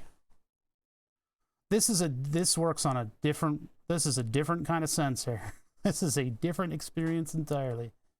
This thing is like, here's the frequency for a bit. Here's a little sample for you.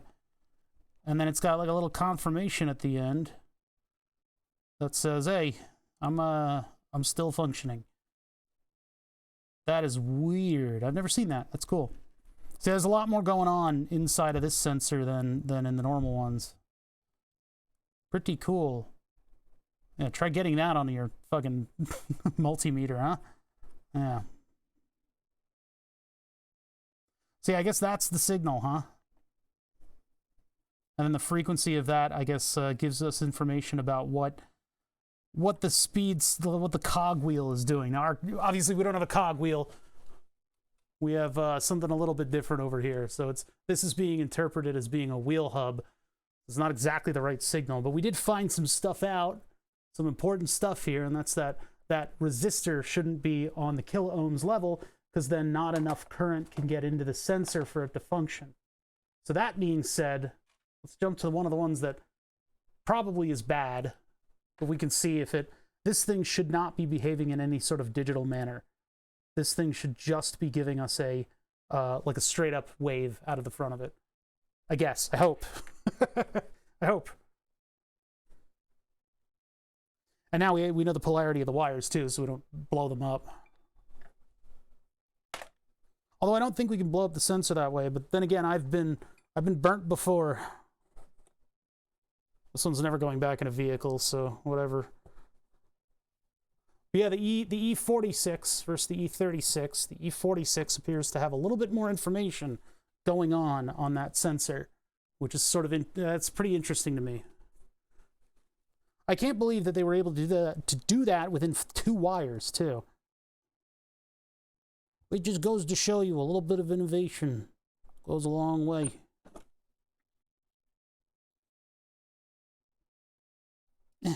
There, okay. So if I run this, we're seeing sort of the same deal.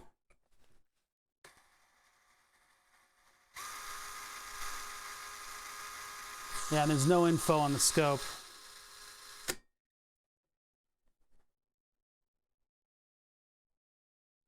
Get a bigger capture on that.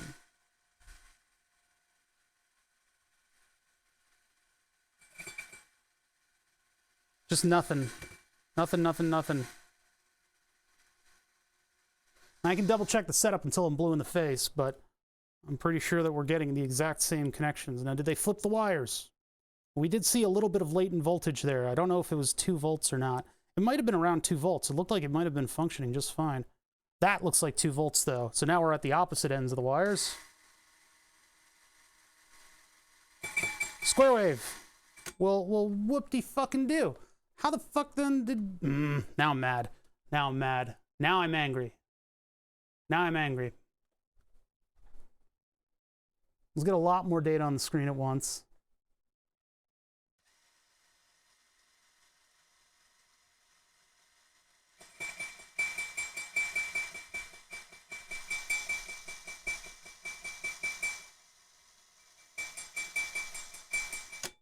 Not a broken sensor. I misplaced $20.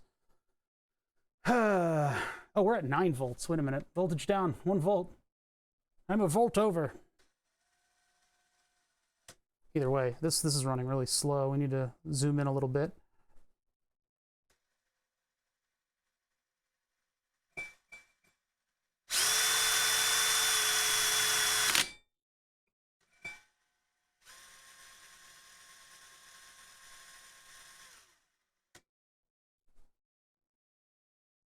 I don't know what this is, what the little plip is on the ground here. Might be something going on with one of my devices getting bad interference. We tried to filter out a lot of the noise. If my oscilloscope, by the way, is a lot cleaner if I do this. Oh no, never mind. It's coming from somewhere else. We put filters on those lights to try to get rid of all the noise that they put into things.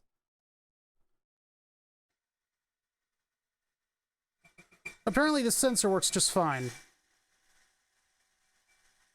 Even with our weird-ass setup. Because those square waves are indicating that something is fine. I wonder if my power supply must be really dirty. I don't know why it's, like, blipping like that. Maybe I need, like, a filter on it or something.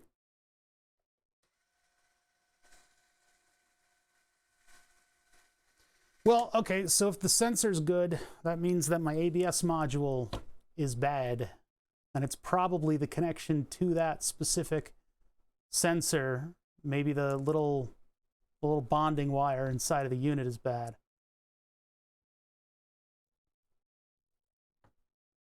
What did they say yeah, hold on. What did they say the waves were?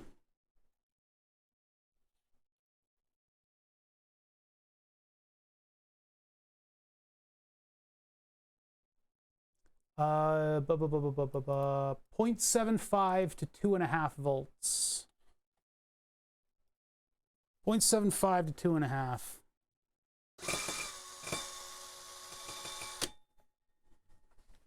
A little bit more than 0.75 there.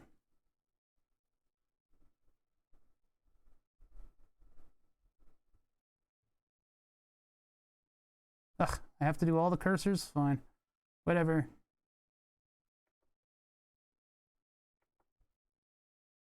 I don't want any of this. Ugh.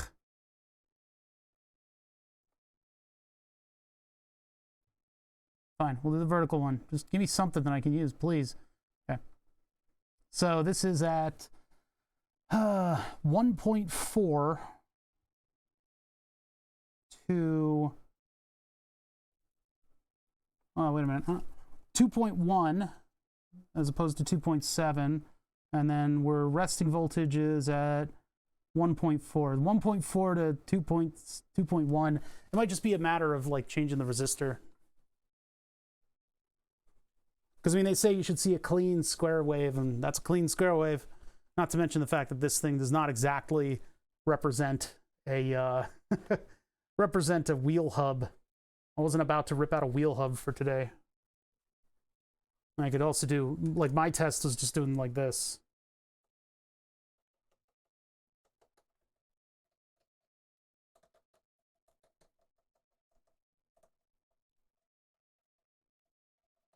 Which creates clean enough square wave.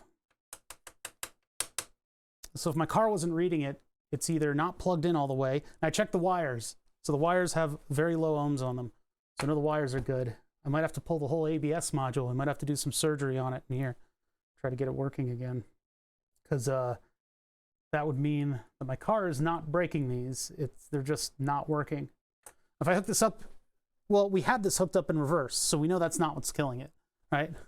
Hooking it up in reverse doesn't kill it. Also, it's not dead. It's not dead. So the new one that I have, which is where did it go? It's over here. New one that I have should also work. Also, I'm wondering if that old one worked too. Let me get leads on this thing. I don't know which lead goes to where, and we don't know if it's opposite or not. I always get this ring on my hand when I'm streaming. I don't know where I put my hand that puts this ring on it. It's some kind of disease. No, it's something that I'm leaning against. What was I leaning against?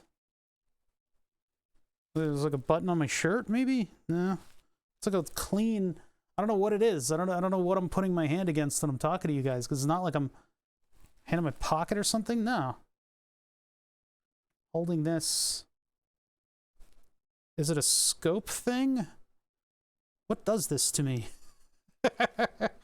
I just don't know. It's like I got Lyme disease or something. Leads. 2 leads. Get these over here. This one and this one. And I gotta shove these down the patootie. And then we'll hook up this other sensor.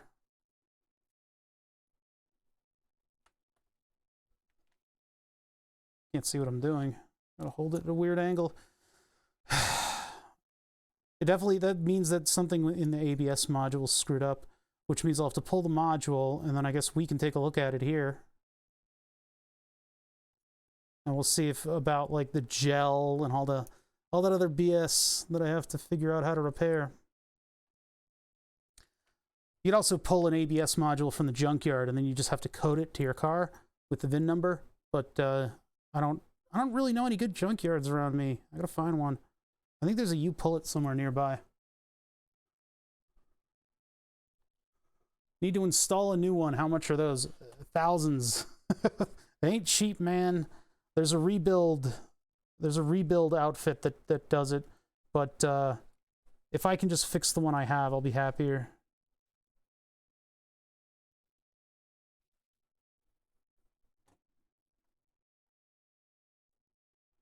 Certainly works.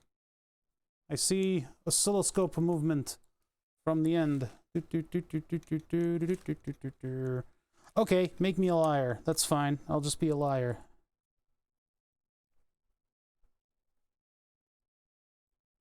Those are totally hooked up, and I guess if I just do... Why am I not getting any readings in now? Oh, because one of my leads slipped? Maybe?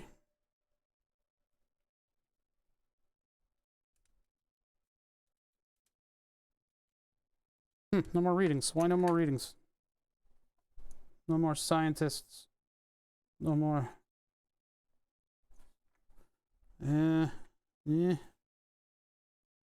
Wiggle all the wires in the setup.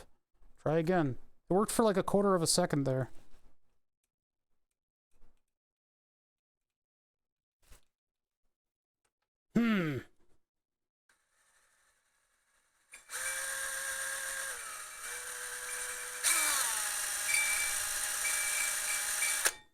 I don't think I mixed up my leads. I think it's just a connection issue, maybe? One of these wires was messing with me this whole time. That might be, that might actually be the case. Just make sure that these ones I don't need in the system right now. So those get removed. Oh, that was my ground wire. Not the right wire. This is the one that I don't need. And then we've got this one running to the oscope. This one running to the sensor, this one running to the sensor, this one running to power. I add ground. That comes up like that. And when this gets close to metal,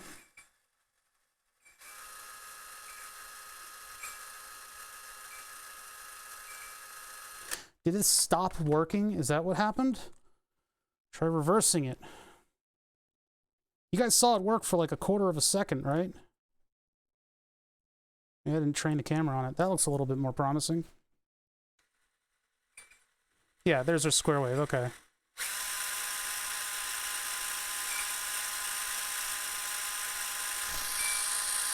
Okay.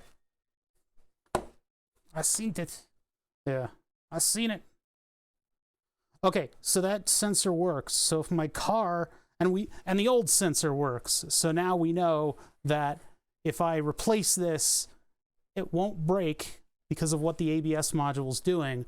And if it doesn't work, that means that the ABS module is at fault. Or that I need to plug the plug in a bit more this time. But what I can do, well, actually I can't. I think about that one. I was thinking I could take the setup to the car and try it. No, I ohmed those wires out. I ohmed out those wires between the two.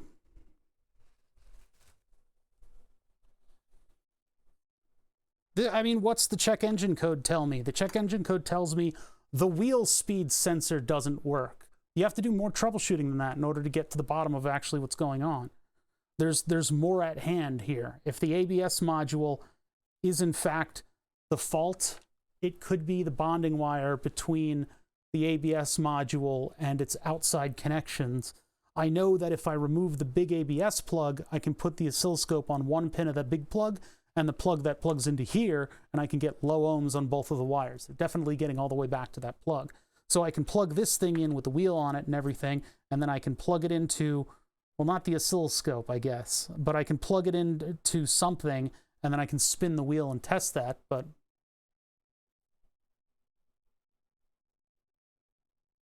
no, it's a, so there's there, yes, but I have access to the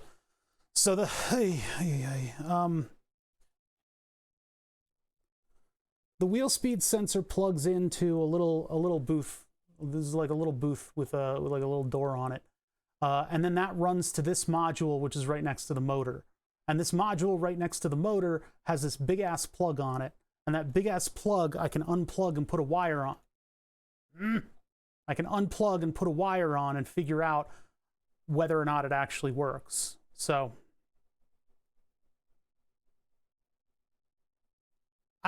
the code just said wheel speed sensor, and then I can pull up on the computer and I can see what the wheel speed is at all four corners of the car, and I can see that there's no wheel speed on the driver's side. And that's what I thought meant that the sensor was broken. And so I came back and I plugged the sensor in to try to test it, and it didn't seem to work on the multimeter.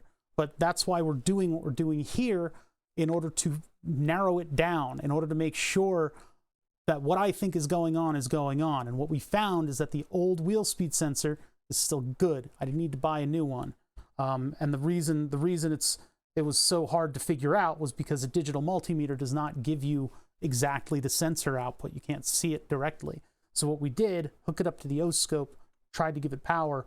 I tried to give it a large resistor to try to be kind to it. It turns out that it needs some of that power in order to function. So we hooked it up to a much smaller resistor, and we got a result from a different wheel speed sensor. We actually found out that these guys, these E46 ones, are actually smart enough to have a little digital signal in part of it. But anyway, the driver's wheel speed sensor for the previous generation, the one that I thought had been killed by the ABS module, still works. Now on the computer it said no signal at all from it. So I owned out between the wheel well and the ABS module, which is the first stop for the wheel speed sensor signal. Low ohms, they all make a connection. So it's not a wiring issue. It is an ABS issue. The thing about the ABS module on this generation of BMWs, and I think maybe the generation after it too, is that it is located right goddamn next to the exhaust. It's right next to the exhaust. Oops, here, in the engine bay. These are the only engine bay shots that we really get here. It's right there. Here's, we got air going into one side, and then we got explosions in the middle, and then all the gases from those explosions are down here. Heat rises, and here's the ABS module's electronics. So I can get this out of the car moderately easily. I can unbolt all the stuff on that, and maybe we'll take a look at it on Thursday. And then all of the sensors, all the wheel speed angle and CAN bus and all that stuff is all coming in on this big ass connector here. So it's nice to be able to troubleshoot it right there. It doesn't have to be, but I think my ABS module has given up on that sensor. Now, it could be that I didn't plug it in far enough. That could be the problem. So I got to make sure that, you know, everything's clean and that the plug can get all the way plugged in. From there, I guess I can kind of try to test it with the DMM. My DMM doesn't do oscope stuff though, so I don't know precisely how I can test this and get a result. I mean, what happens if I do? It's ABS. It's all four wheels. The way I was doing it was going AC volts and then connecting to the two leads. What if I do this? Hold on, try something. Let's try something. The contacts are like ridiculously clean though. That's what I'm wondering as well. If it would be the contacts either at the plug seems to be okay. It's pretty, I mean, the plastic is deteriorating, but it's pretty well protected. And I don't know. I think that's why I'm coming up with this test right now. That's what we're looking at. Is literally what we're looking at right now. Is how do I tell that there's a good sensor on the end of that plug? And the way that I would do it is by plugging in these types of leads and then looking at it on the multimeter. So let's just see here.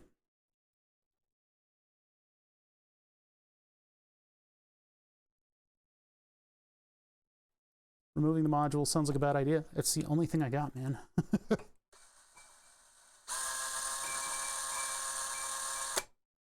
Yeah, see, this was not a very definitive test. One way that I was testing is just by going like this.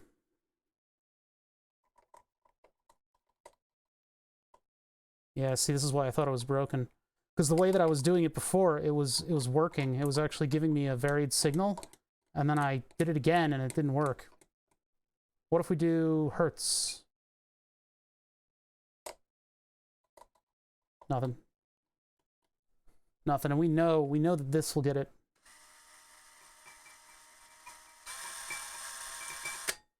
What else can my multimeter do? Diode test. Actually, wait. Yeah, diode test.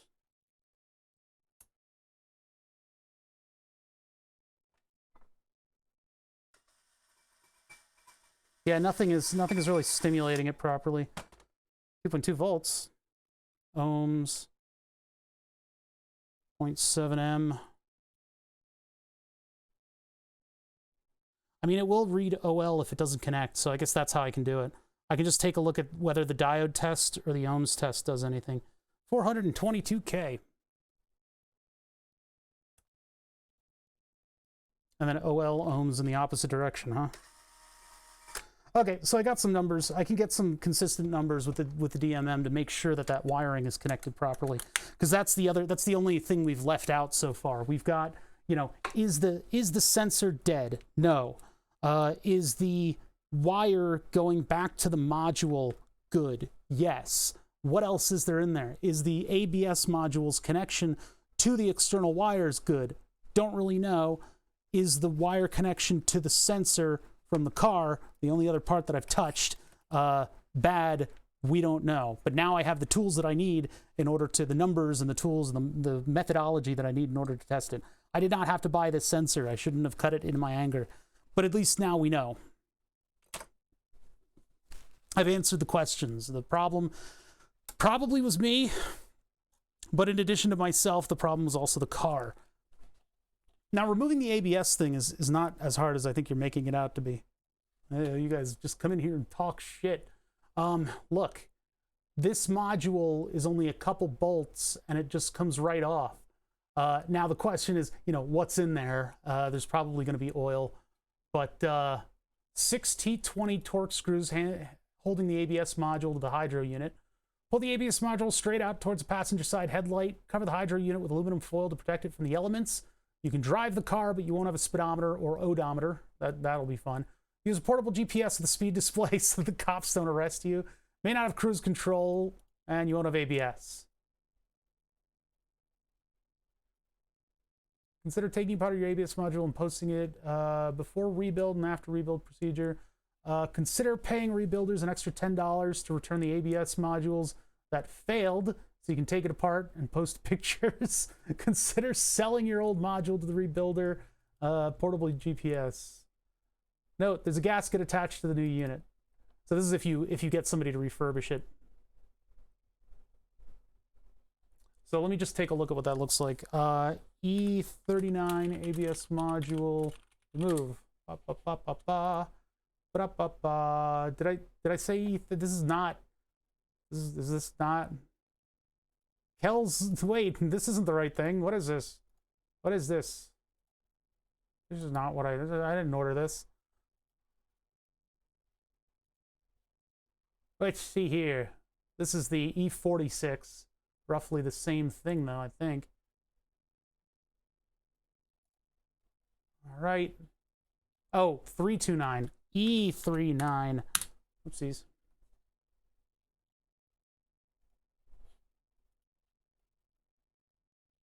Ah, Pelican.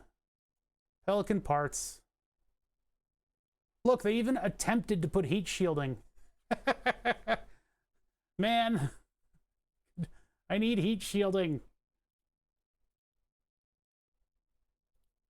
So yeah, that's easy peasy, lemon squeezy.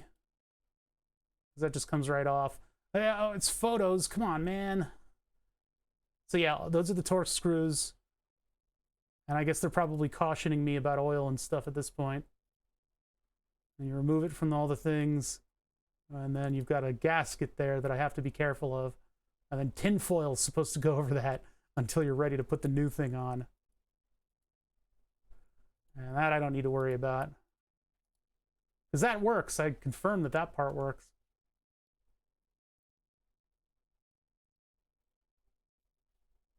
Oh, install. That's going to be much simpler. Blah, blah, blah. Man, these things are probably pretty expensive, the refurbished ones. I would like to take a look at ours under the microscope and just see what's going on. Oh, this guy looks like he's actually won. He's got all the engine lights. I don't have all these.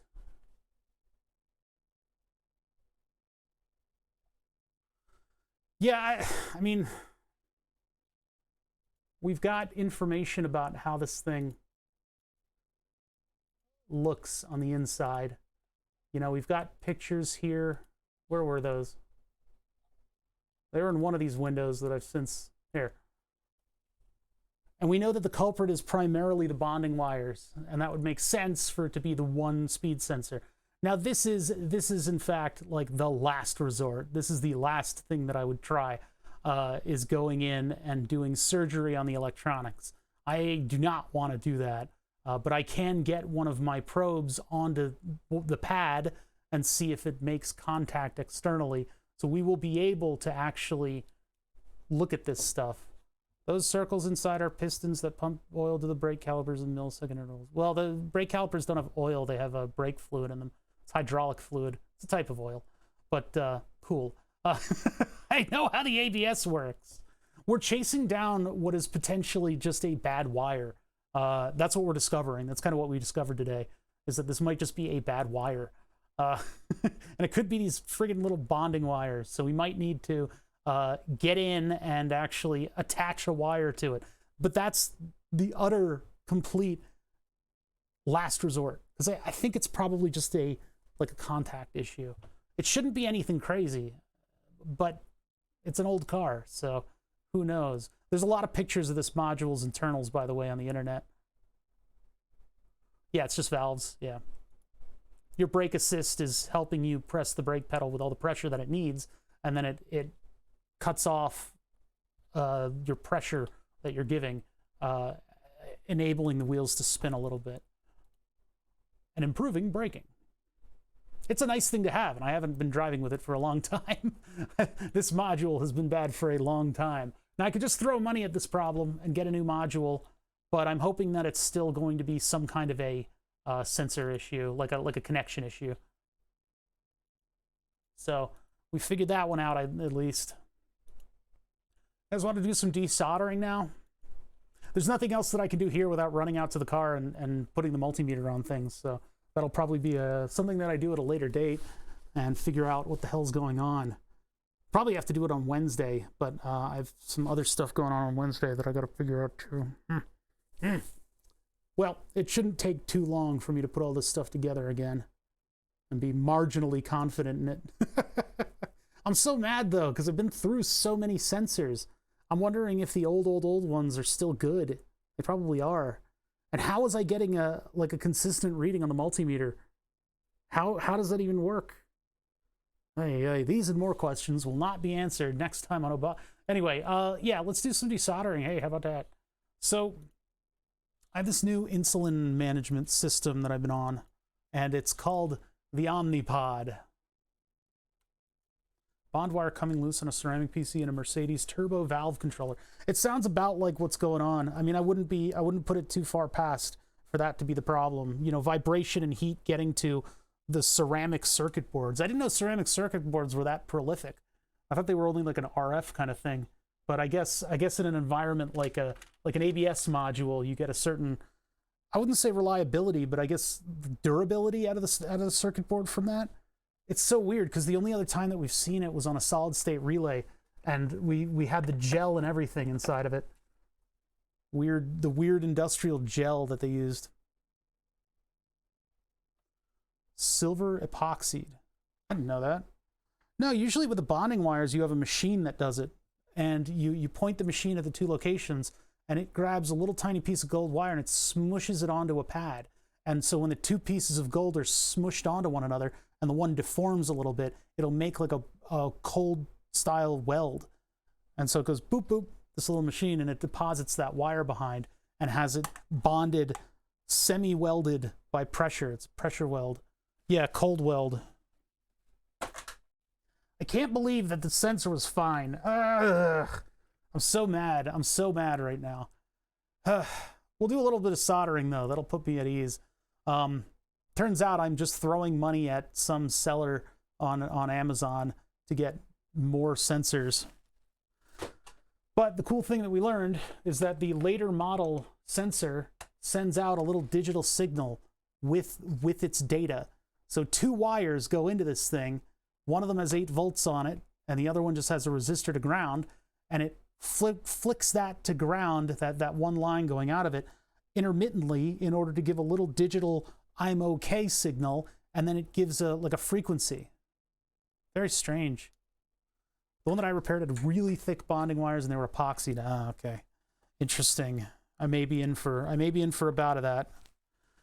And then why am I keeping these? Why am I keeping these? I mean, I guess they're still good. Am I gonna sell them? I'm not gonna sell them.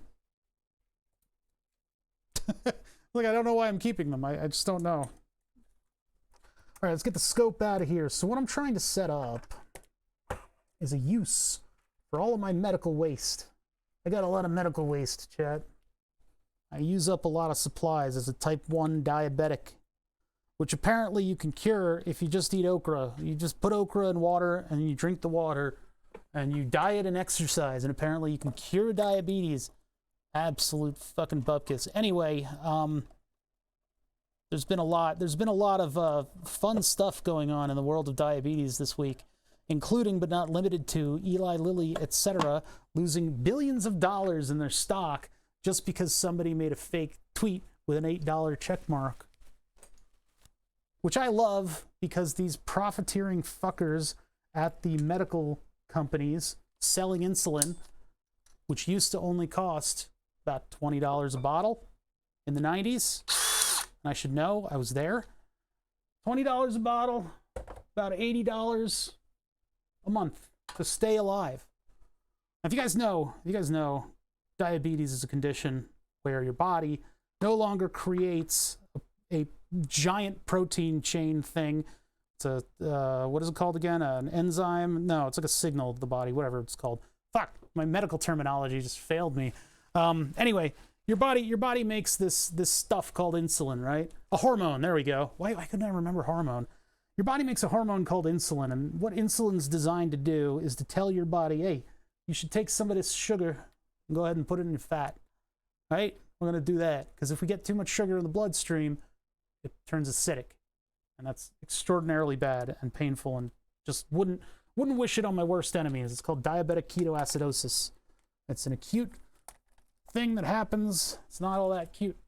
It fucking hurts. But anyway, so your body makes this insulin, and it distributes it throughout itself through the blood, and then that decides on whether or not you are going to be moving that sugar, glucose that your body's processed, out of the blood and into some other realm, So you can exercise and you can diet, and those are ways of getting sugar out of the blood or just not having it in there in the first place. But insulin does a whole lot more too. Growth hormone does a bunch of other stuff, and it just basically is extremely essential for the body to function properly. I do not make any insulin myself. I have to inject it externally. Some diabetics, and this is type 2 diabetics, don't make enough insulin. So the mechanisms that create insulin within the body are still in place, but there's something preventing it from either being effective or voluminous enough to actually affect blood glucose levels in a meaningful and healthy way. So in some cases of type 2, you have to inject externally. Sometimes type 2 deals with the stigma of being weight related. As you gain weight, your body can gain insulin resistance. It's not the only contributing factor though. So there's a big stigma around type 2 diabetics where they're like, if you just didn't eat food, you wouldn't have type 2 diabetes. Well, that's extremely rude and awful of people to say. But I have type 1. At some point in my life, when I was 9 years old, my immune system decided enough is enough with these fucking insulin producing cells. We're going in there and we're fucking getting them out of here. And so they went in and they knocked down the door and then they killed them. All of my beta cells and the islets of Lagrange. There isn't a beta in my body. My body decided it was so fucking alpha that it would kill the beta cells. They really fuck over if I got it. Yeah, well, diabetes in America is a fun time. These insulin producing companies. So, all right, there's a couple different types of insulin on the market. Because it's external, your body doesn't respond to it in the same way as your own internally produced insulin. There's a bunch of different insulins on the market, and there have been innovations in the insulin formulas themselves for some time in regards to fast-acting insulin, because what you do is, in order to keep yourself from dying a horrible, painful death, you inject insulin over time. And so there are varying ways to do that, but when you inject the insulin intramuscularly, right under the surface of the skin, it'll hang out with all your muscles and stuff in this interstitial fluid and eventually make its way into your bloodstream. It's a huge protein. Huge protein. Takes a while to go places, and that's good because you don't want to suddenly have your glucose level drop because you can pass out because you don't have enough sugar in your body to maintain your body. If you have too much sugar in your body, it can gradually turn into acid, and then you throw up and scare your whole family and spend a week in the hospital. But anyway, you gotta flush everything out of your system. It sucks. So anyway, external insulin. Some innovations in the formula there, but the formulation of Humalog has been around for a long time. It's been around since I've been around. It's been around since, God, when was it invented? I forget. Like let's just say the 90s. In the past couple decades since the 90s, because the 90s was not 10 years ago, unfortunately, anymore. In those decades, insulin prices have gone from $20 a bottle to $325 a bottle. And if you track all the different companies all at once on a chart, you know, those charts that people can put together very easily and sort of look at things all at once, all the prices are going in lockstep. There's like maybe a month that they wait to raise the price again, and that causes a little bit of the graph to look a little different because there's multiple lines that are right on top of one another. These companies are working in lockstep and colluding on the prices of insulin and raising them basically hundreds of percentiles and squishing out the wallets of all the diabetics in America. So then the government came and said, hey, we've solved it once and for all. We made insulin only $35 a bottle. Cough, cough. Hey, did you say something while you were coughing? I thought I heard you say something. Did you say only for older Americans?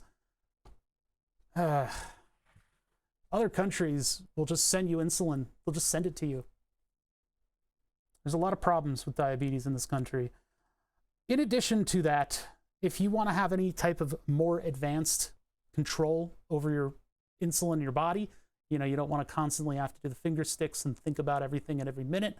If you want to have an actual mental break so that you can actually like think about something other than what your glucose level's affecting at the moment, there are all kinds of durable medical goods that you can add to the equation. And these are all pretty expensive. You need to have decent insurance to use these things. And these keep you out of the hospital, which actually make it cheaper. An emergency room visit is like absolutely fucking paralyzingly expensive, right? So keeping people out of the ER is great. Durable medical goods help, you know, these insulin pumps and stuff really help out with that. So I have a lot of stuff going on right now with my diabetes. A significant amount of the money that I make goes towards this kind of stuff. I have a system on my phone that is working with a constant glucose monitoring system.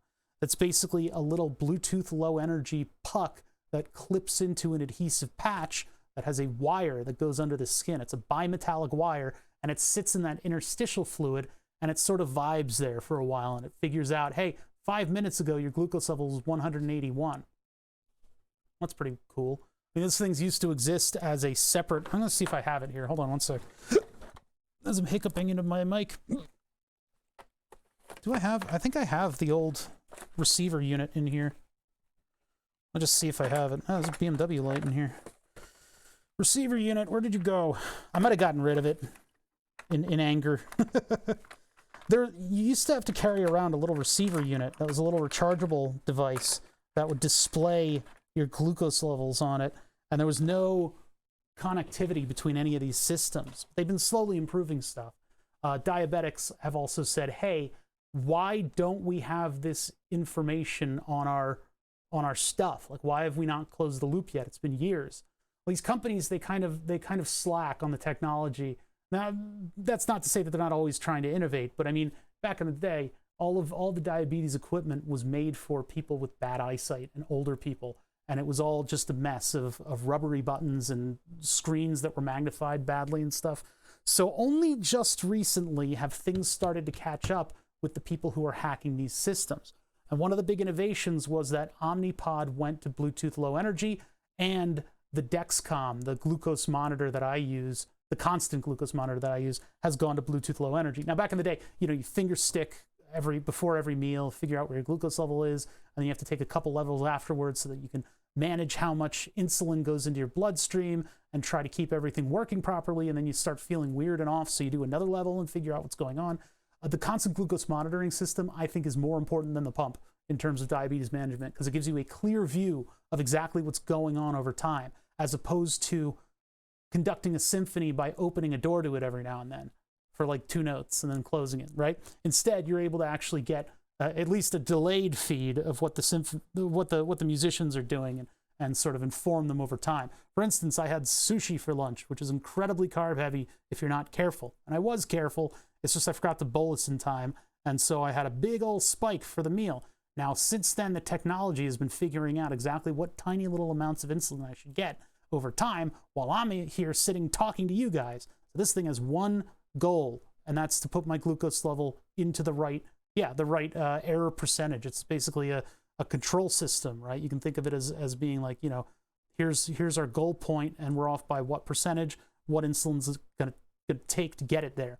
It does this with microbolusing. It gives little tiny bits of insulin over time. There's another program on here, obviously, that's not obviously. There's another program on here that's receiving the levels and sending them over to this system, and this system is managing the pump. This is programmed by diabetics because they were unhappy with all of the other tools that we have at our disposal. I can use the official tool to run these pumps that does that as well, but you have to lock your phone, you have to fingerprint, you have to like allow and change all of the security settings on your phone in order to cater to their, because they keep citing this example in their documentation saying like, well, what if your nephew picked up the phone and started pressing the keypad? And I'm like, who? Like, what are you talking about? Like, so they have to plan for that kind of stuff, whereas the people just coding it on their own, they don't have to really worry about that. So I went over to a system called the Omnipod. The Omnipod is a pump that you wear on your body in its entirety. And they look like this. And let me get one without the adhesive patch on the back. They look like this. They're little pods. They're little cybernetic dealies. They look like I don't know. They look technological. What they contain is a little reservoir of insulin, the electronics to drive everything, the batteries, and an auto injector. The reason they have an auto injector is because, of course, insulin has to be delivered under the skin. It needs to go into that interstitial fluid or whatever vein it accidentally punctured. So in order to get a tube under the skin, this thing uses a deployable syringe one time to get that tube under your skin. Now, other insulin pumps have all of this stuff, not the auto injector. On like an external thing, you have a tube and you clip the tube onto the adhesive patch in your body. And so that adhesive patch has some kind of an injector. The advantage to that is that you can reuse supplies. This is very fundamentally unreusable. So every 2-ish days, because I've had diabetes since the 90s, the early 90s. Well, let's call it the mid-90s. I've had diabetes since the mid-90s. Same type, too. It didn't change, in spite of what insurance has me constantly proving that I'm still diabetic. Nope, didn't cure it this week, Bob. Gonna need those supplies or I die. Thank you very much. I appreciate you dragging your feet on literally fucking every supply. There's a lot of stress involved in making sure that you have stuff to run your body properly, or even partially for the amount of time. Anyway, these things are cool because what you do, you inject insulin into it, register it on the Bluetooth, and then put it on your body, and it makes a loud snapping noise, and then you've got insulin for the next 2 days. I've been extending the life of these by injecting any large bolus and then allowing this thing to do all the minor corrections. Now, because I've had diabetes since the 90s, I'm fairly insulin resistant. My body has had enough with Humalog's bullshit, and it doesn't allow it to do much. So I have to inject quite a bit of insulin to get things to kind of snap into action for me. So these do not last their prescribed 3 days. They're 2-ish something days. As I'm constantly throwing away all of this technology. Last time we messed with the Omnipod, what we tried to do is create a jig that would allow me to remove this plastic backing and get at that circuit board more easily. That failed brutally, and I had to spend like 3 hours on the bandsaw, with the bandsaw here just doing like merp, merp, merp. Like, boy, oh boy, do I love how my fingers are so close to this blade. I'll have to figure something out for getting the backs of these off. But this has allowed me to be like a normal human being. I get the pager. People think that I'm pulling out a pager and messing with a pager all the time, and I just don't want to answer these questions, you know? I tire of them. It's just a constant deluge. Yo, you got a pager? Whoa, look at this guy with the pager. And I'm like, I just want to give insulin, man. Can you go away? Like, believe it happens way more than you would think.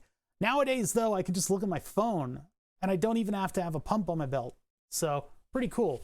Also, I haven't been finding all the doorknobs in a building by having the pump tube get caught on it. These are ultrasonic welded. They have a lip, a pretty prominent lip underneath there for the 2 layers to go together, and then I think they're ultrasonically bonded together from there. Yeah, I haven't gotten a crypto yet. I haven't gotten a crypto comment yet.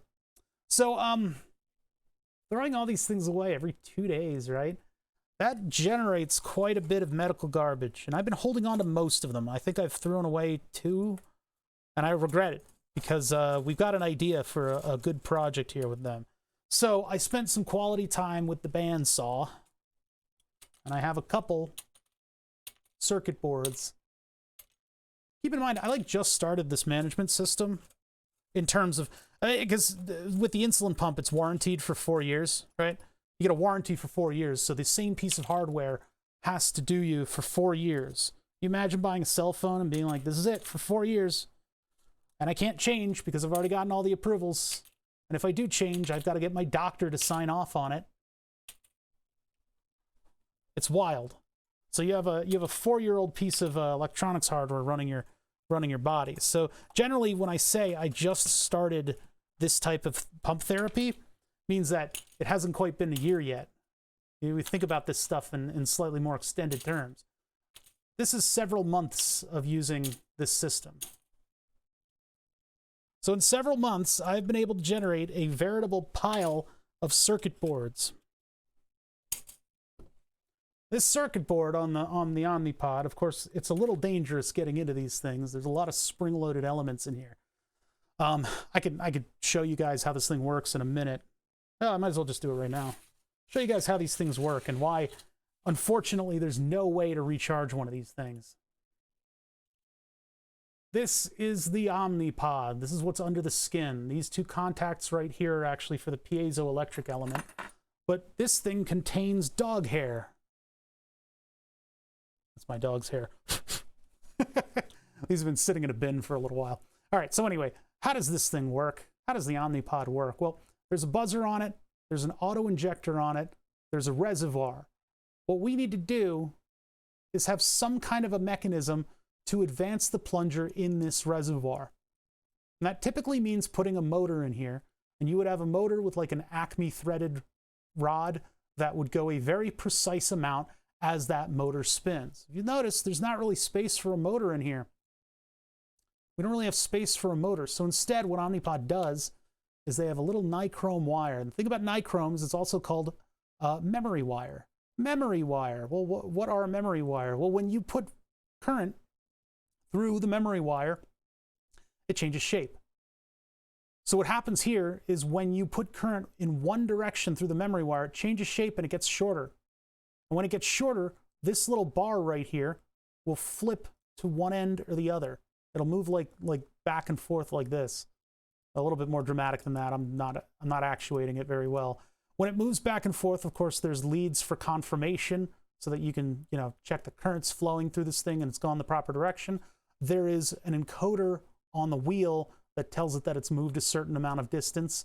There's all kinds of little checks on this thing, right? So that advances this in one direction, because one of these acts as a pawl, P-A-W-L, and the other one acts as a pusher, and when it moves in the opposite direction, it'll do it on the opposite wheel. So it goes back and forth like that, back and forth, and as it does that, it advances this plunger. But you can't fill this reservoir and have the plunger thread itself into that rod.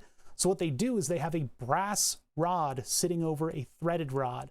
When you fill that plunger, the brass rod will slide back into the geared barrel. There's a spring all the way up here that's being held untensioned. It's actually going the opposite way that a spring normally. Well, springs go both ways. Whatever. The radius, the interior radius of the spring is expanded by the action of it, right? So it's held under tension that makes it larger. And so that larger spring allows the brass rod to be inserted for however many units over the prerequisite, I think it's like 65, in order to turn the device on. Anywhere from 65 to 200 can be filled into here, and that rod will just travel back into this space.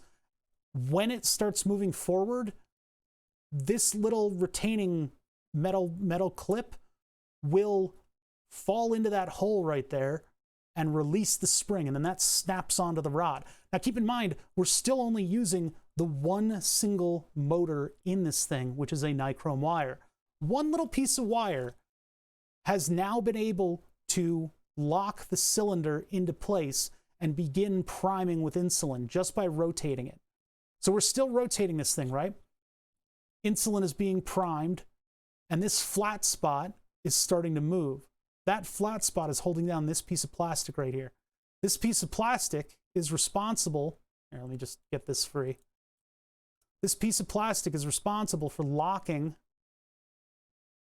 these two little carts. Actually, I think we confirmed that it only locks the one cart. It pushes up on this copper piece, and that holds this in place. This is a giant spring arm. Look at that spring. That is a beefy spring. It's being held at 180 degrees from where it is right now.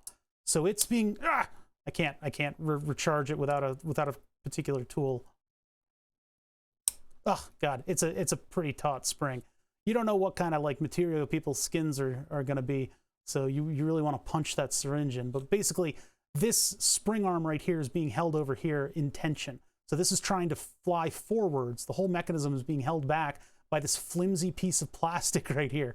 And that's what all the ones that are in storage are doing right now. They're all held under that spring tension. Scary. What's being captured in this little thing right here and this little thing right here is a stainless steel syringe. It's basically a long tube that takes a nice circuitous route right here because it needs to flex, and then on the end of it there's a syringe, and then on the case around here there's like a guide for it. This piece right here, the part that gets captured by the spring, is holding the tube. So this whole thing gets shoved forwards where it goes into your body in like a millisecond. It's like a millisecond. This whole thing is shoved into your body, needle first, and then the needle's retracted and held in the tube, but all the way up in the body of the device. So there will be a syringe like somewhere around here that's protected by the whole encasement, but it'll leave behind that plastic tube, and that's what delivers insulin. So once that's all set off, it's completely unrechargeable. It's just, I mean, I'm just floored by how unreusable they've managed to make this, and how clever they've managed to make this. It's a very clever system, but for some reason, they've invented the most unrechargeable thing ever. It's all well and good to like leave the syringe in and do like 2 reservoirs. That could get me a little bit more time with these things. And then because the way insurance is structured in this fucking place, the way the insurance is structured is they give you exactly enough supplies. So unless you have some way to recharge them, you don't get extras. With this system, because this whole thing is your insulin pump, if any of a number of things go wrong with all of this stuff, including the biological factors, like for instance, having the cannula, the plastic tube slip out, or having your body seal it up because it's a foreign object, you rip off the whole pump and start a new one. Which I hate that. I hate it. Meaning that you get rid of all this insulin is gone. However much insulin you have left, don't worry about that. Just swap the whole thing out. For all the advantages of this thing, these little things are very grating. I would very much like to be able to reuse these, because every time I reuse one, I have an extra one just in case something goes wrong. And things go wrong. But insurance company does not recognize that things go wrong, which is just a fun place to be. Fun. I mean, I guess you could probably unclip this and like recharge it, but then all the right signals won't be going to stuff. I don't know. You would have to remove the entire body of the pump, and then you would have to remove the whole reservoir as one piece and get at it that way. So strange. But yeah, that's the pod. But as such, I'm throwing these things out every 2 days. It's got a pretty nice microcontroller. And by pretty nice, I mean a pretty ridiculously nice microcontroller for what it does.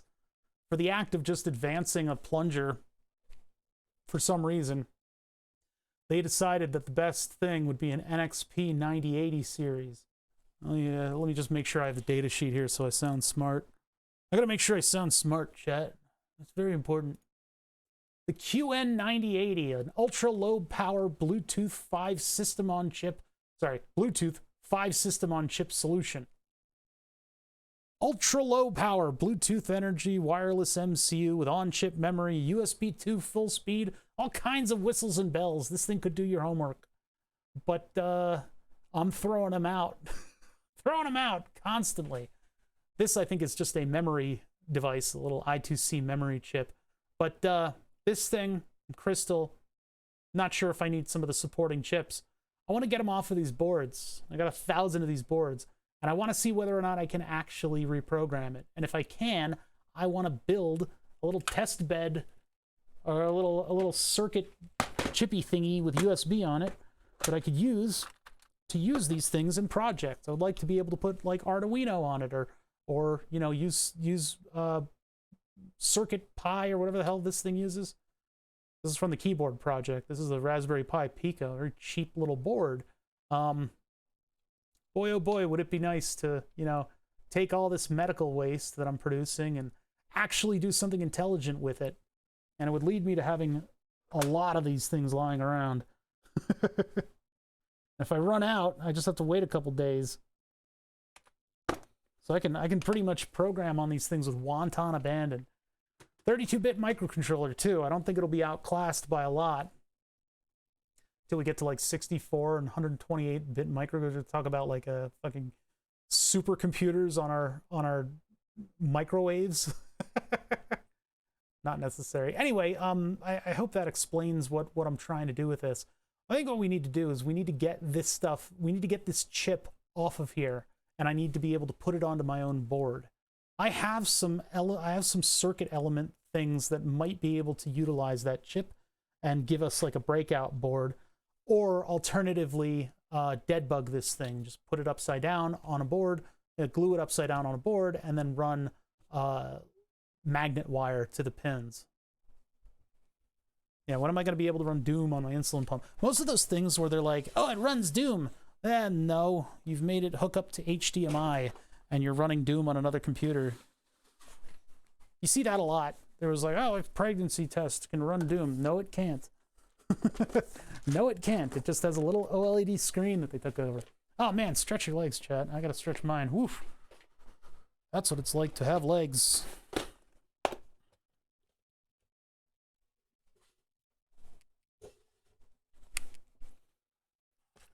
It'd be interesting if I end up making something with this chip and it somehow got to the Omnipod people. Like, what the hell? What is this guy doing? I thought they'd need special electronics to run the nichrome wire, but I guess not. The 9080 has a full data sheet. That's definitely not the right kind of chip.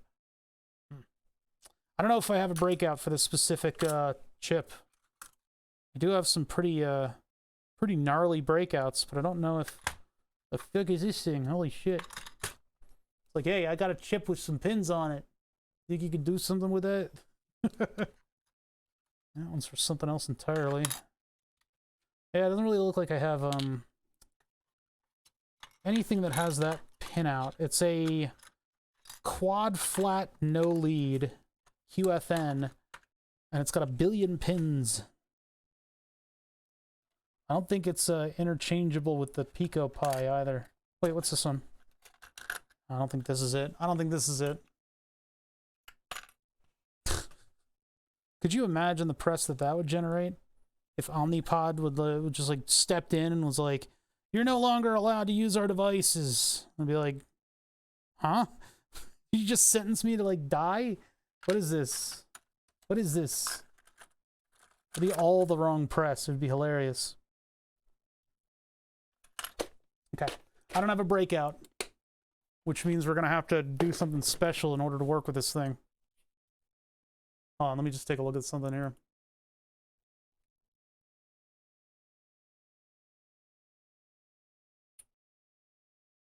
Listen. Terms and service. Come on. They barely even have a recycling program up for these things. And technically, I bought these through insurance, so whatever. These are mine now.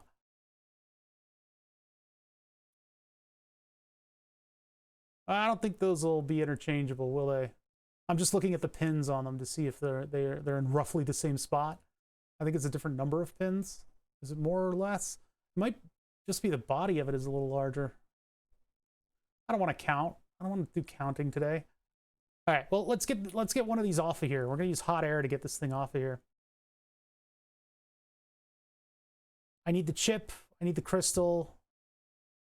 I don't think there's much else that I desperately need because we don't know the level to which these things are locked.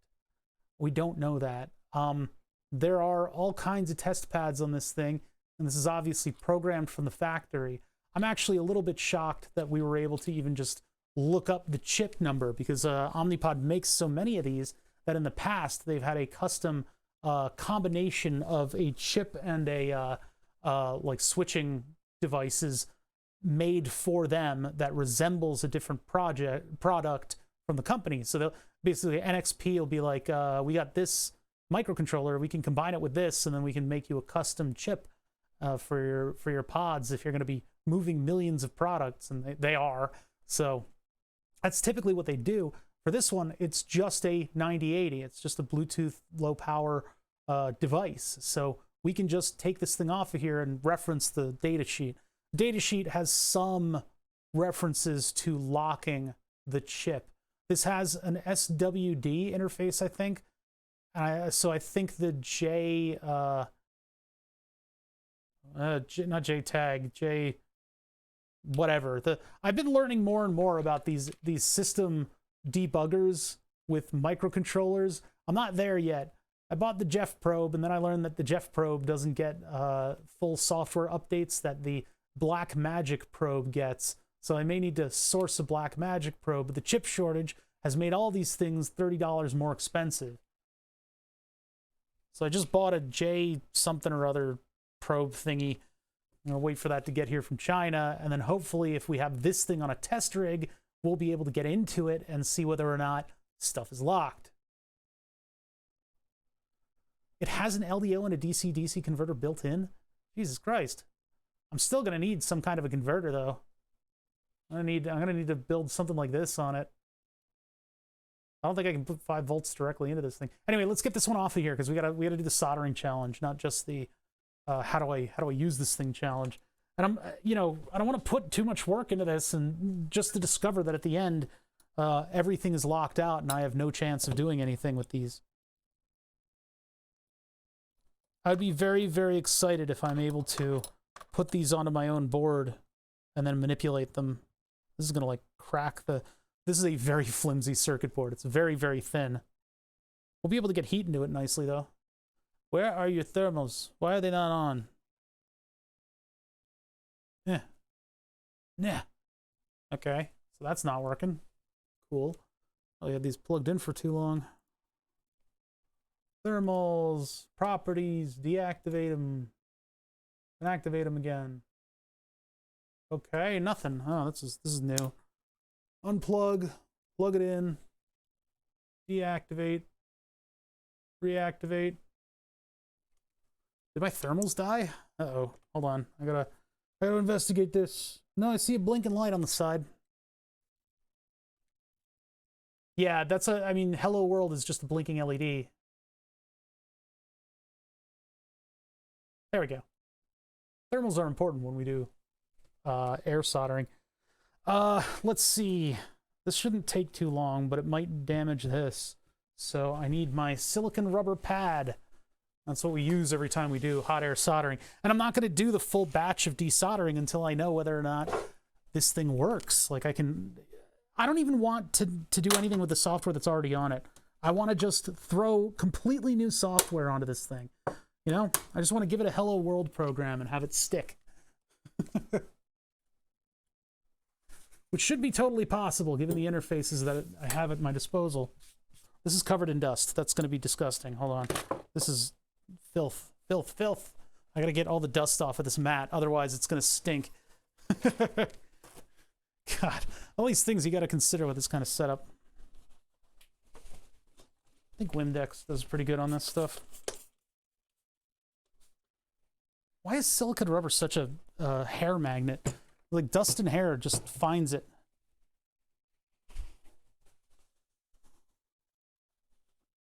Disgusting.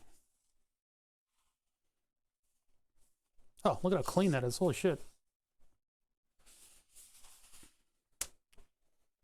All right, so those little pockets above are gonna stink to high heaven.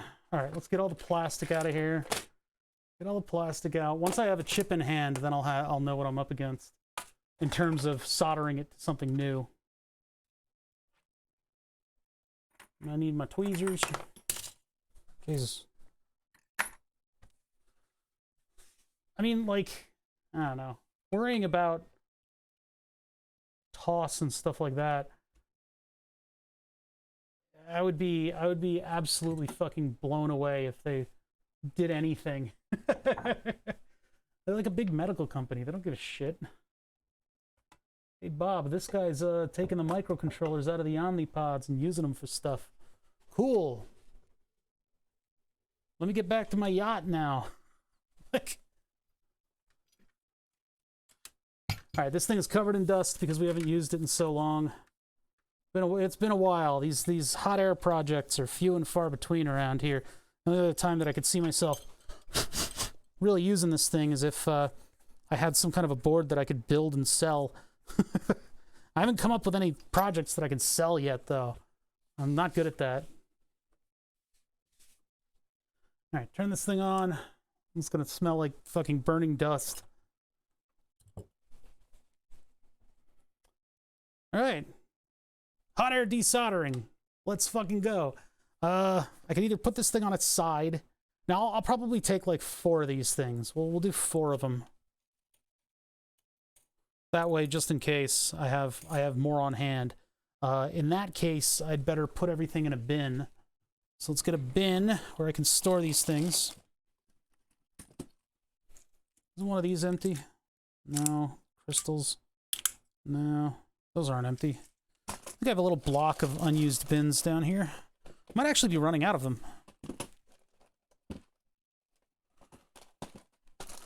Which is such a weird thing to have happen.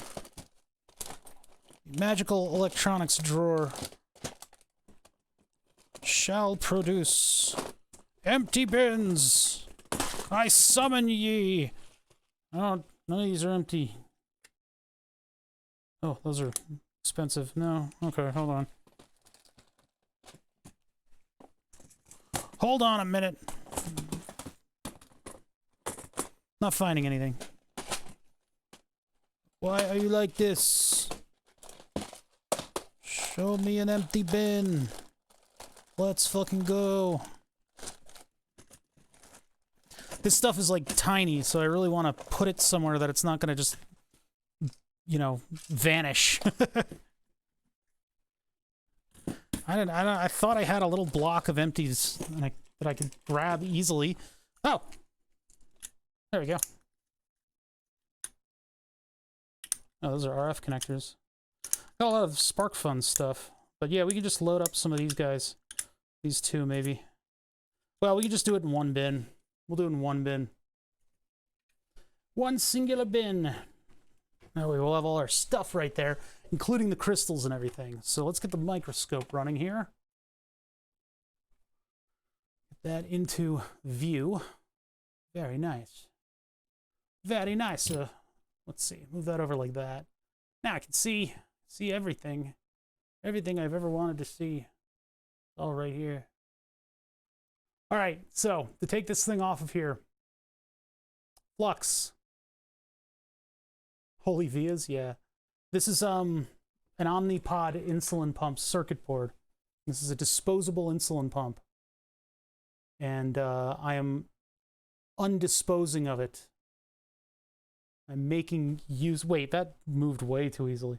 I'm making use of this thing, whether it wants me to or not.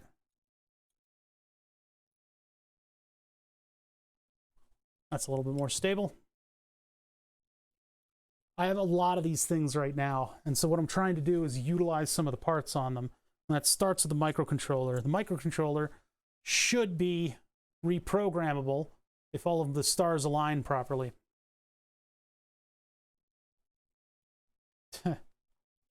Well, they want it to operate as best it can, and a little bit of gold goes a long way.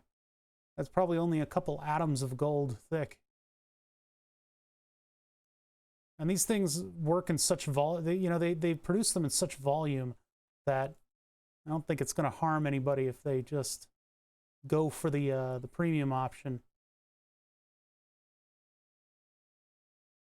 We'll start with a bunch of flux. I don't know if I'm going to need it on every single one of these. There are some small resistors. Those are some very small resistors on some of these elements. I thought there was a very, very little by way of additional components, but it looks like there are a lot. Like, jeez, look at all these. Boop, boop. There's another one in there. There. Sheesh. Well, there's a lot of real estate that's not utilized on this board. They've got a piezo element, they've got a bunch of other stuff, and they've got a big stinking antenna right in the middle of it. So a lot of this stuff is just to staple together the ground plane and produce a nice, stable, big ground. I don't know if they're heat sinking into it, but all right, let's start the heat. This thing hasn't been turned on in a little while, so there's probably going to be dust smell as this thing burns all the dust out of it. My thermal flashlight. Oh yeah, there's that smell. Woof. Blech. God, it smells like... I don't know how to describe that. It's not a handy smell. Oof. I'm gonna open the window in a minute here. God, it smells like an old person's ball sack on fire. It smells like an iron stove in a New Hampshire winter. Smells like an antique store's fireplace.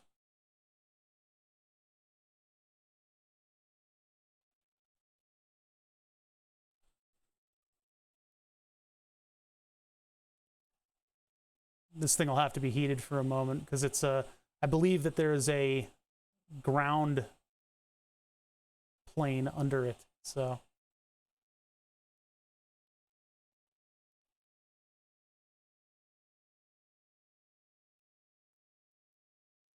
I should be swirling the heat a little bit more.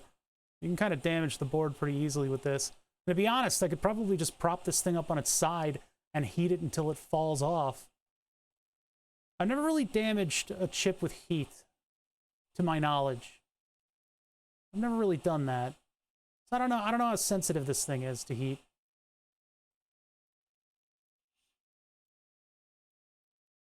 Looks like I've taken a couple of resistors with it.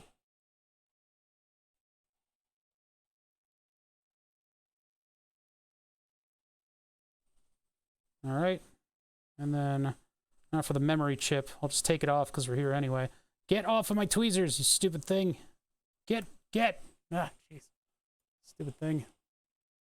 That's probably soldered itself down by now.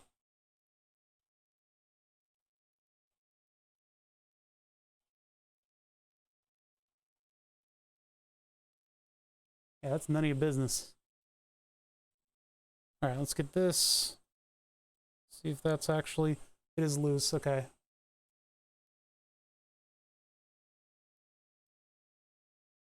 Gotta get those resistors off of it.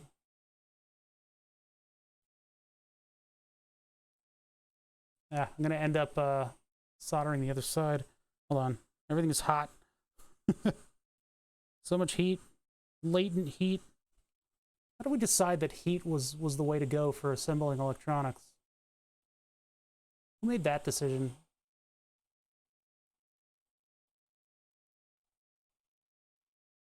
Damn it.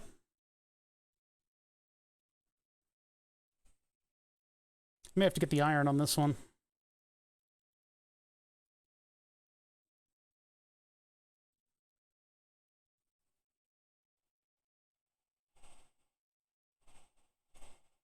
Yeah, we'll just put that in the bin and put the next board up.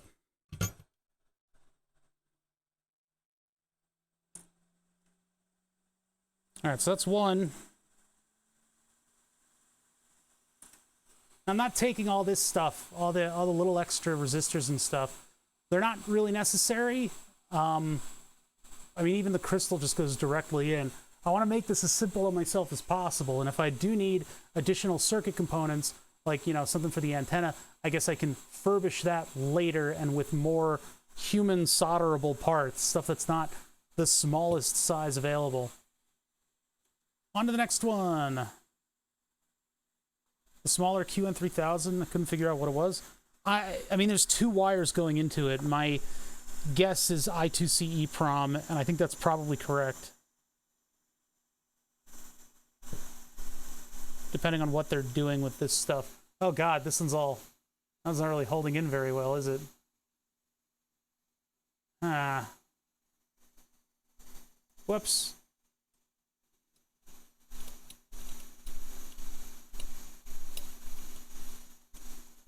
It's like every surface on this thing is fucking curved. I'm having a terrible time clamping this. Let me just do this.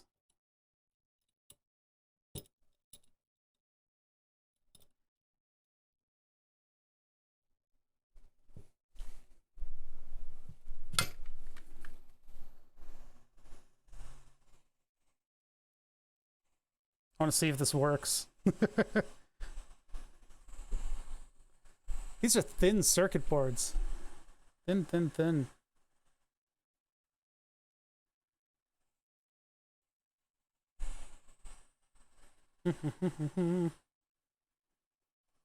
I would be pretty excited if we were able to take over this chip and use it and stuff.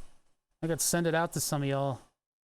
I mean, geez, I'd be like the test bed fairy. I just friggin' distributing these things. They all come from my body.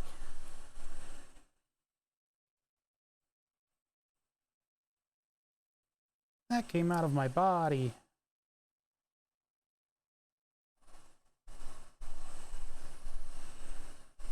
They got native USB 2 support too, so I could just put a USB 3 slot on the socket on the damn thing, and then they'd be programmable from there.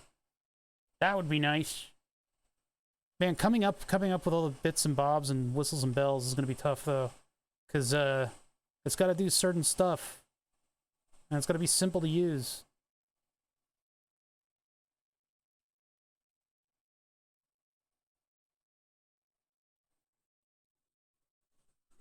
That's another one.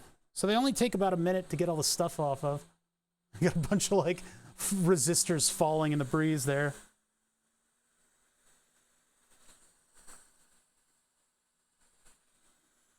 These 3 chips, that's what I want to get off of each of them. We're only going to do 4 right now. We're not going to do the whole batch. I mean, I guess we could do the whole batch if we really want to.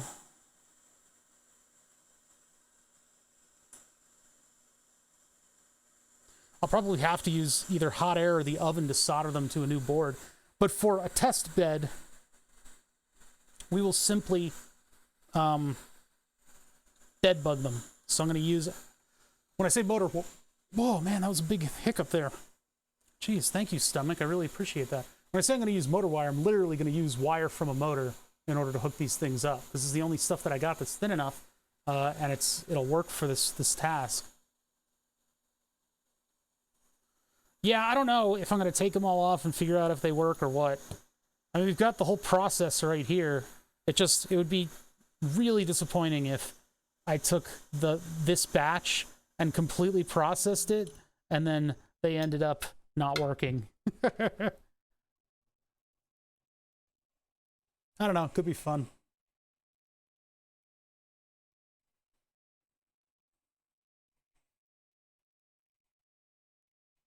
How did that one get hot? So I'm running this at 500 degrees Celsius. It's a pretty brutal amount of hot air coming out of this thing.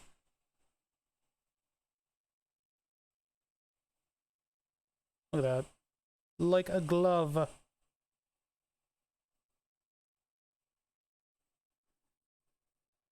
Oh, where did it go? There we go.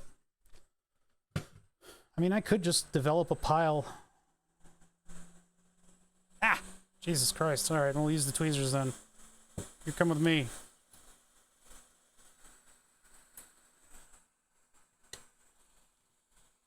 So people know what it looks like before it gets processed. Processed! This is much easier to do than laying it flat. It's not as visual, like with the microscope and stuff, but you can at least see kind of what's going on here, right? And I'll make piles of everything so we know what's happening.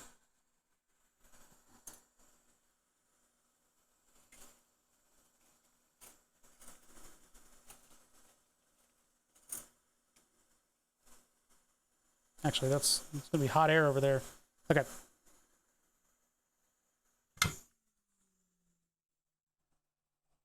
Or if I could heat up the tweezers with the hot air and or heat up a knife with the hot air and then cut away the shell.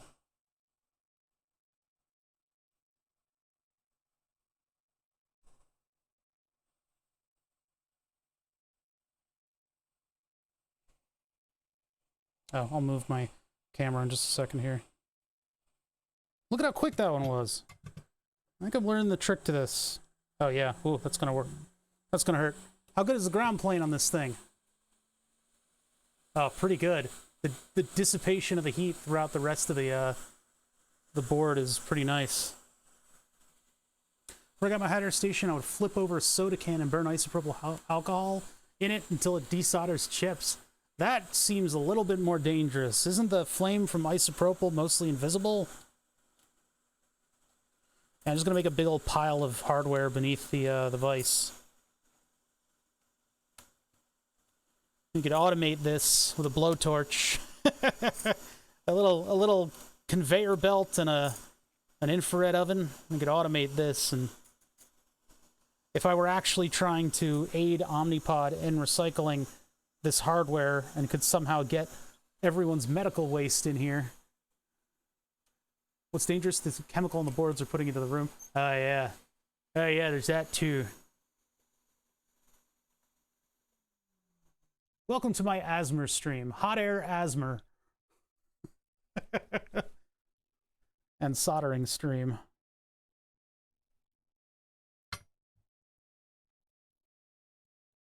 Let the parts hit the floor.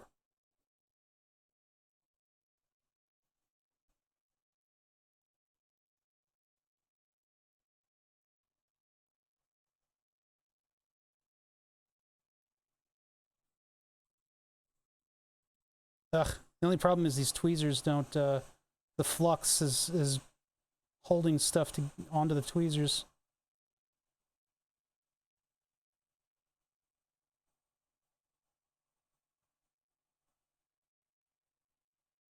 That's why I'm kind of like scraping with them instead of grabbing.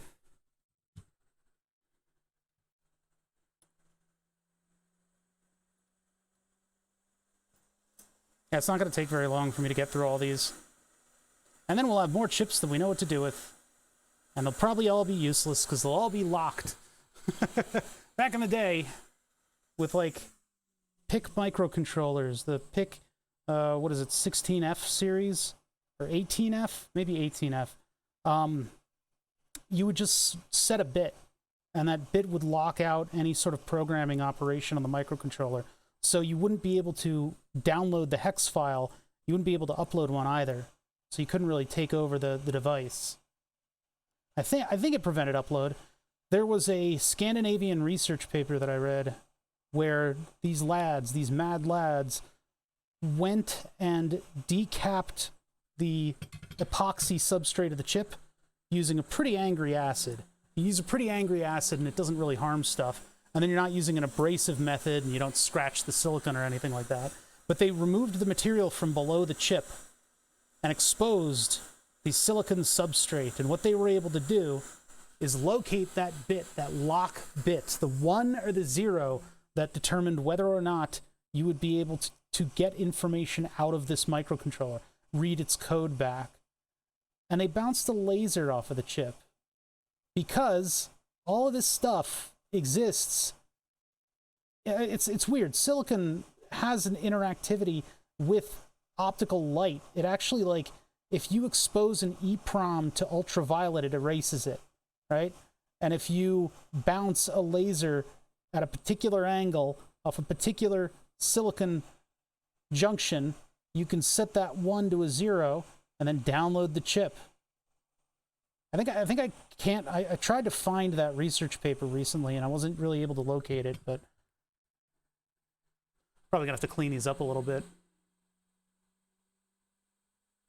Really?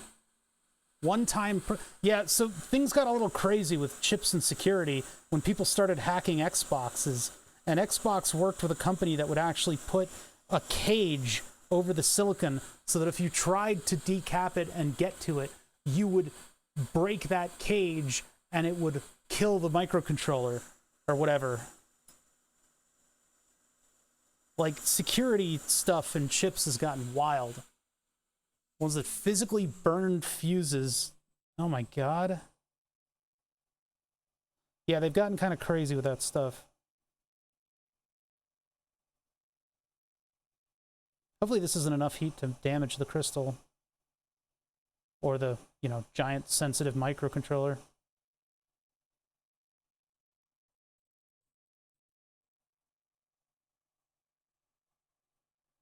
When I'm scraping these down, they're picking up a lot of hardware that I don't want them to.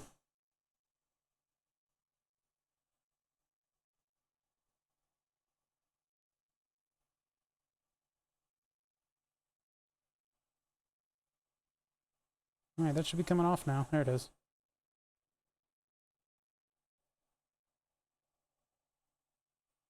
Oh, it's getting toasty around my fingies. Toasty fingies. Maybe that extra chip is a security chip. Oh my god. They're paired with one another. Ow, that was hot. They're paired with one another. Now I have to sort through this big pile and get the ones from the zeros. Yeah, I don't know. Shit, fuck. Saw how quickly I got out of there. Can't drop the hot air gun. Don't do that. Jeez.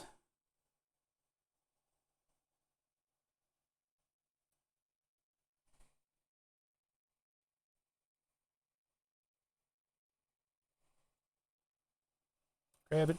Give me it. Give me this. This is mine now. Girl. It's mine now. All right, let's get this out of here. Drop it. Drop it. Drop it. Drop it. Okay, cool. I gotta do this with one hand. Get it out of here. Go. Get this one in here. I just can't believe they were able to bounce a laser beam off of a chip substrate and get it to, like, enable downloading of files. It seems so out there in terms of, like, hacking into things. Of course, then again, the people who are working on the previous version of the hardware of this insulin pump, this thing used to be a 433 megahertz device, and so people would run around with these extra devices in their pocket that would connect their phones to the 433 megahertz standard, radio signal that the pump used, but the pump also was locked by encryption codes, and they weren't able to figure out what the secret encryption codes were, what the secret key within the device on the microcontroller was. So what they did, goddamn, I gotta stop fucking dropping this thing. I need a place to put it that doesn't put it into the cooling cycle. Like, I can't just, like, rest it on here. Anyway, so there was a 433 megahertz encryption key on the signal between this thing and the 1990s PDA-looking control device that they provided you with. People were like, I have a fucking, like, giant computer, and, I have an amazingly powerful computer in my pocket. Please just let that run the insulin pump. So what they did is they built a device that would speak the language, but they weren't able to get the key from that signal. What ended up happening is crazy people like you and me did what I'm doing, took the chip off, but then they exposed it to acid. And by exposing it to the acid, they revealed the storage, the silicon part of the chip that was responsible for storing all of the data. And that data is stored as ones and zeros on gates. And those gates are physical devices. They may be an electrical device, but all this stuff boils down to analog signals eventually. Analog signals and micro-electromechanical devices. So the ones and the zeros on this board that are, wow, look at you can see all the vias, because they're slightly cooler than the substrate. Neat. Anyway, the ones and the zeros that were on the device are stored in memory, and they are physically switched gates. So they took a MATLAB program that visually observed all of those gates and turned it into a hex file, and they were able to get the encryption keys that way. Insane. Absolutely insane. Security hacking is quite a weird subject. It's very interesting stuff. A lot of arms races going on between clever people.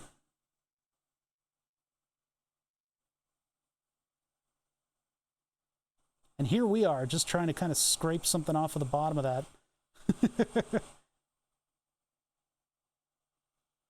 Crawling around, trying to make our way.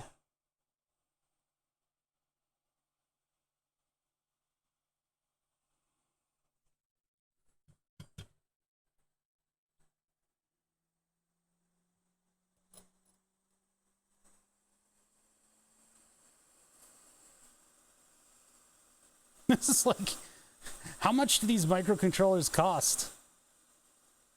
Not in bulk. If I roll up on DigiKey, hold on, let's figure it out. I want to know how much this pile of garbage below the vice costs. We'll go over to the other window. Hold on. So let's see. Roll up on DigiKey, and we're looking QN 9080. Is that right? Hold on, let me check my windows over here. Oh yeah, QN 9080.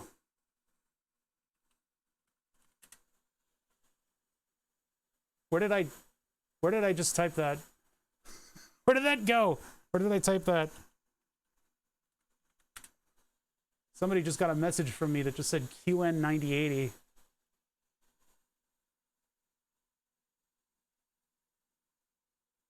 CHNY. In bulk. They're $1 a piece, but if I don't get them in bulk, so if I get them like cut tape,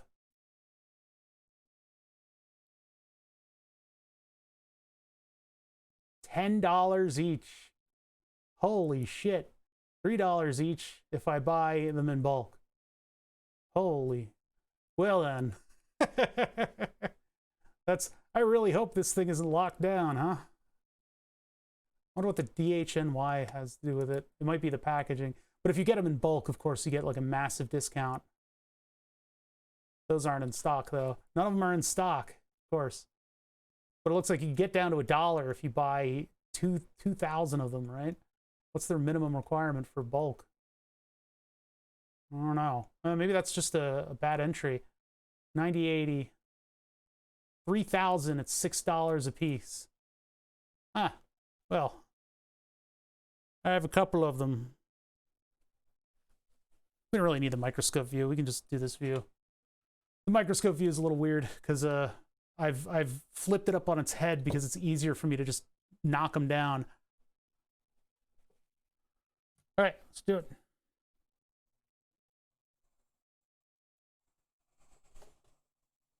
I'm going to process all of them just because we're hanging out right now. It's Tuesday. We're waiting on parts. We might as well do some of the dumb jobs that I got to do. And this will let me throw away all these friggin' circuit boards that I have. Should I keep one intact? I think I have one intact somewhere. Just for when we're working on it, I can cite it as an example. I can show it as an example. Supposedly these things, they say, cost $35 each. Well, with the right insurance, I guess. But the pump itself is $35 in hardware. Now, I don't know what my insurance is being charged for each one. I don't know how much money they're actually making off of these things. Or how wasteful it is. Medical supplies are just fucking wild in terms of the costs. A lot of these will have additional hardware attached to them when I go to solder them into the big thing. Then I'll have to get all those little resistors that they've picked up off of there. Oh, I went the wrong direction. Don't drop the hot air gun. Again.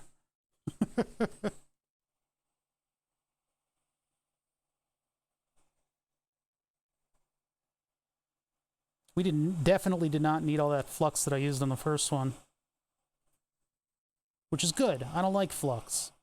It's coarse, it's rough, and it gets everywhere.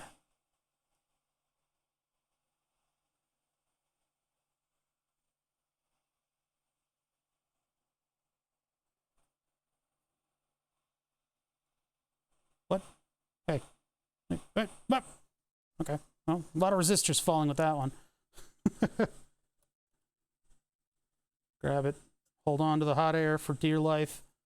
Don't drop it anywhere. Got a big molten pile of circuit boards in the background, huh? Oh man, chat died. What happened?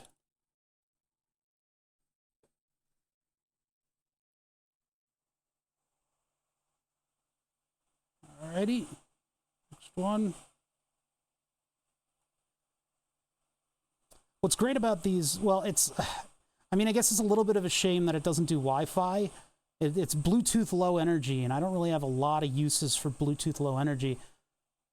I feel like I need to keep the amount of Bluetooth low energy devices in here kind of low, because the really important ones, like my insulin pump and, you know, the glucometer, are Bluetooth low energy. But it would be interesting if we could use the Bluetooth engine that exists inside of this chip to, for instance, work on the steering wheel controller. Since we know all the signals that are required, I wonder if this thing could be, because it has Bluetooth low energy stuff built in. So I'm wondering if maybe you can, instead of outputting Bluetooth low energy RF, if you can have it control, you know, the TX and RX signals that are required. Not really sure about that.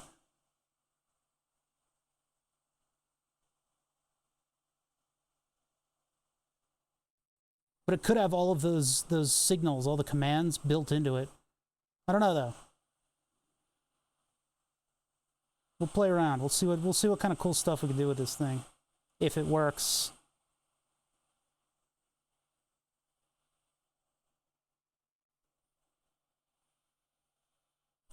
That one immediately gave up.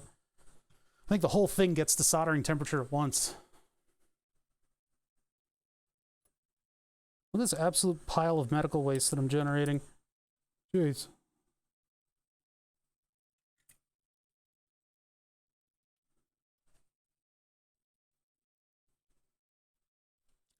So what parts are you guys waiting for? Anybody got projects going on you want to talk about?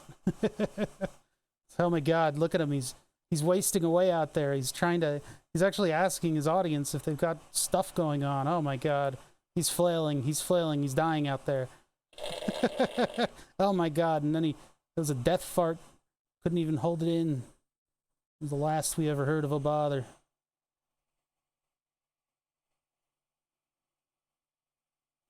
Yeah, so we found out through the course of the day today that the wheel speed sensor that I had was fine.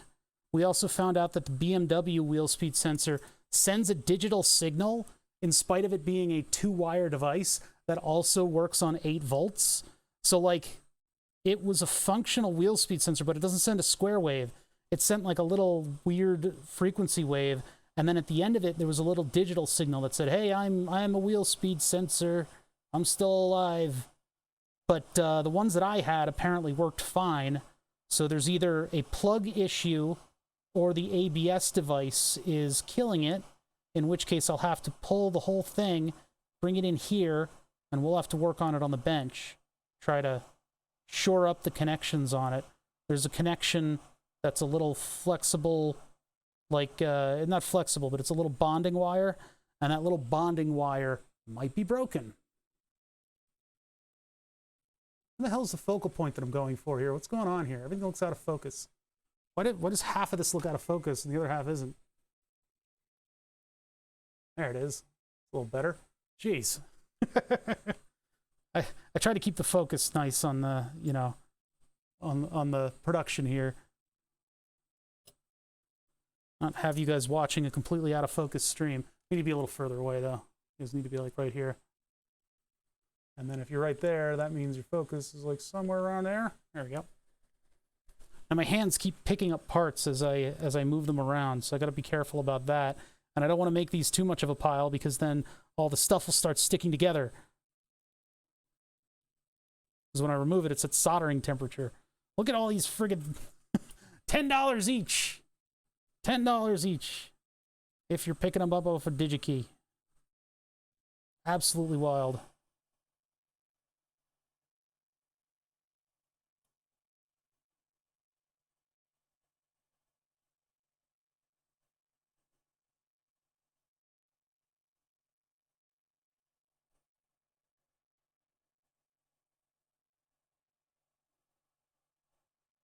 I'm trying to separate it from all the peripheral stuff, but I seem to be crushing it into all the peripheral stuff.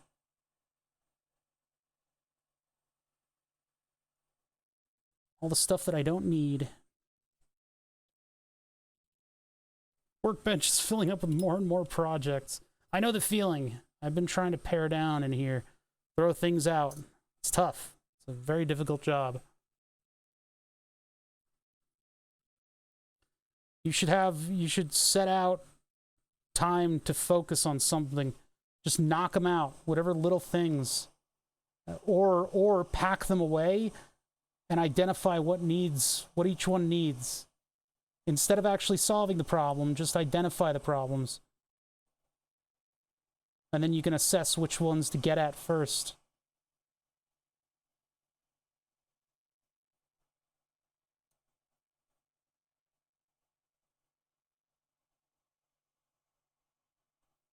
Sometimes a little task organization goes a long way. Whew, this thing is heating up my room at this point. We're almost there. We've only got a couple more to go. It only takes a few minutes. Yeah, I'm waiting on the Pololu circuit boards that are going to be able to power burn the subs, and those might get here today.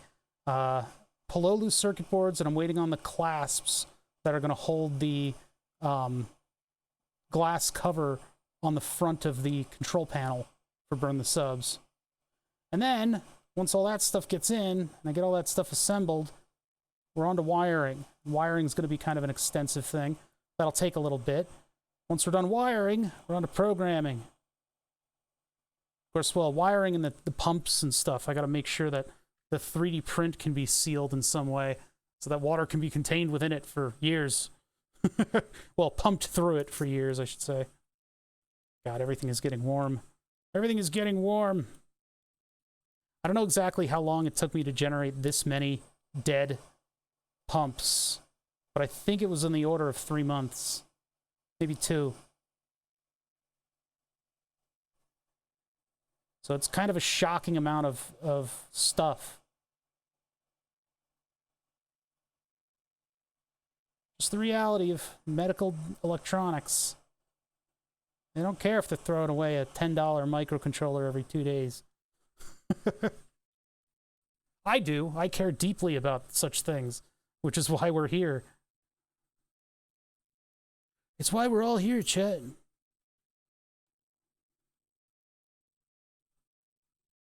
Walk them in. Walk around the park. Walk around the park. Walk around the park. Focus in. Pluck it off. Pluck it off. Pluck it off. Got it. Got him. Focus in. Pluck it. Pluck it off. Look at that. The tweezers aren't wide enough. Get him out of there.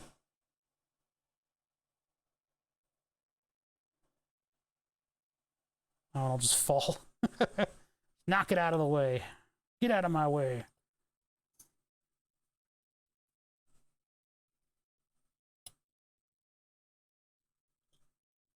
I got family coming here for Thanksgiving, so I've had to really clean up my act in this shop, and it's not really been working. Had a lot of trouble with that. Because I'll pull out some storage thing and be like, I'm gonna organize this, and then I end up with more stuff outside of bins than are inside of bins, and it's sort of been piling up on me. I've started to get ahead of it though. Shit, I gotta like widen the tweezers so I can grab this. But the amount of time that I have down here is not great anymore because of the dog. And in February, I'm going to be solo dog dad. So that'll be interesting. I think we'll have to get the dog down here so she can nap while I work.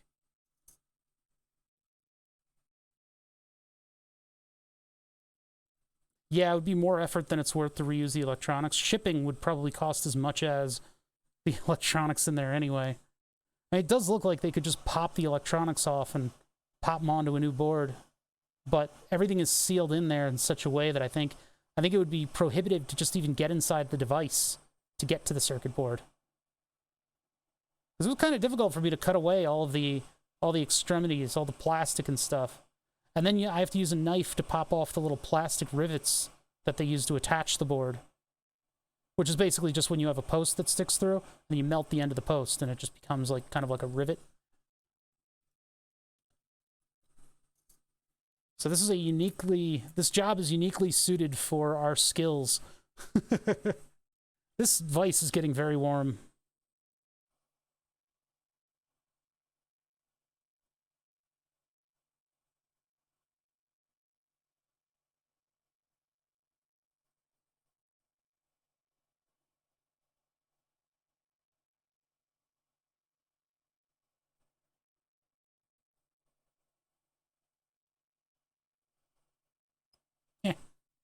just yeet it. Blah! Get off of my board.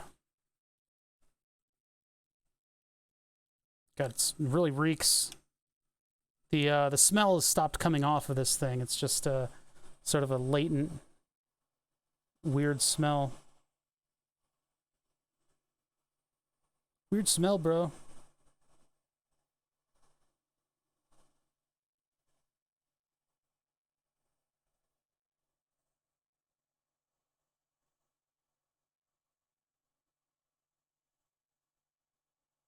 Whoa, okay, careful.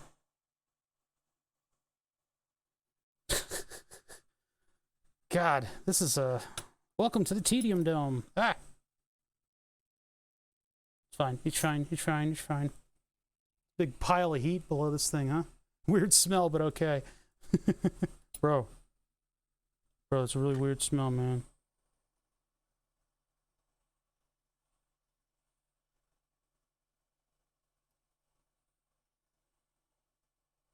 I haven't really done a count of these either. I don't know how many I have.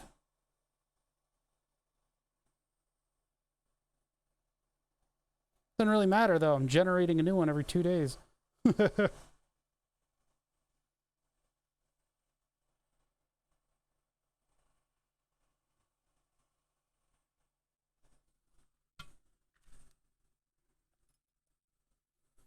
another one to the hot pile. I got 2 more. We're almost done. Oh god, and the plastic of the what is it? The plastic of the desk protector, the one that's under the silicon mat, is warping because of the heat.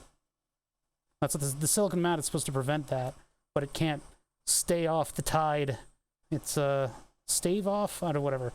It can't stop it from happening, but it does help a little.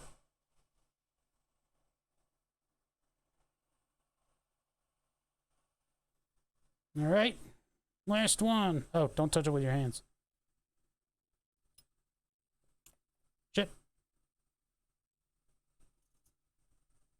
All right, this is the last of the ones that I've processed in this batch. The ones that we will use to evaluate whether or not this is a viable thing, whether I can get away with it or not.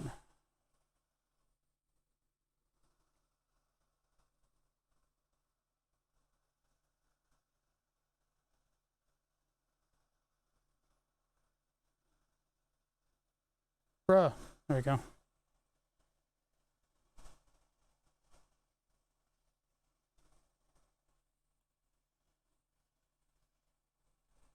Cool. All right.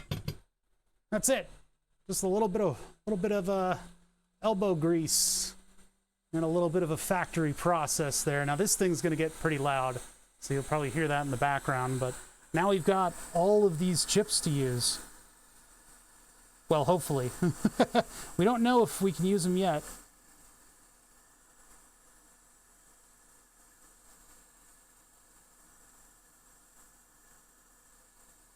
So retail of about $10 each if you're not buying them in bulk. If you buy 3,000 of these things, they're $3 each. If you buy as many as NX or as Omnipod, as Insulet buys, who knows what they cost per? Probably a lot less. I would hope so anyway.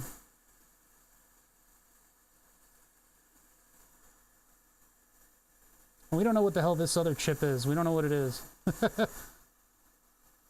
More than likely it's an I2C storage device, and I don't know if we have much use for it.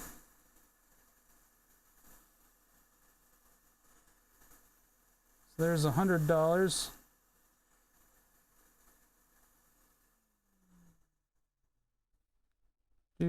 Organizing. This vise is extremely warm. How about you go over there? Extremely warm vise, but okay.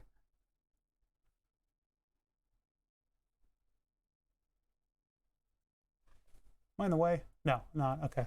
You guys are just over my shoulder right now. Shoulder chat. A lot of freaking. I'm not, you know, I have a lot of hair on my body. And now I have a dog that sheds. And this is a silicon rubber mat, and it picks it all up and holds it right in your face and laughs at you. What is stuck to this? This is going to be a pain in my ass to solder to. This is going to be very difficult, setting up a test bed for this thing.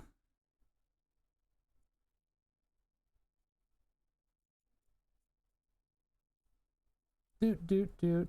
Getting all the chips, lining them up, putting them in a place where I can count them. The problem with the chip is that I have to extend the tweezers out in order to get a grip. And so I have to shove my finger into the tweezers in order to sort of open them up and grab the extremities of the chip. It's causing my hand to cramp. All that effort, all that work. What do we boil it down to? Ooh, careful.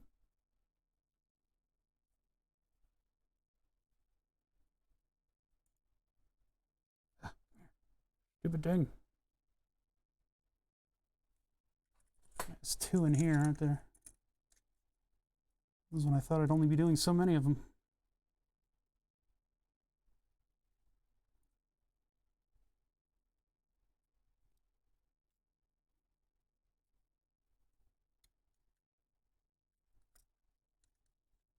So just in the cost of the Bluetooth chip, $100, $200, $300 would get you this many chips. $300 for that many chips. What is this other chip? You guys tried looking at it. I think Pseudo tried looking it up, right? Pseudo Maze.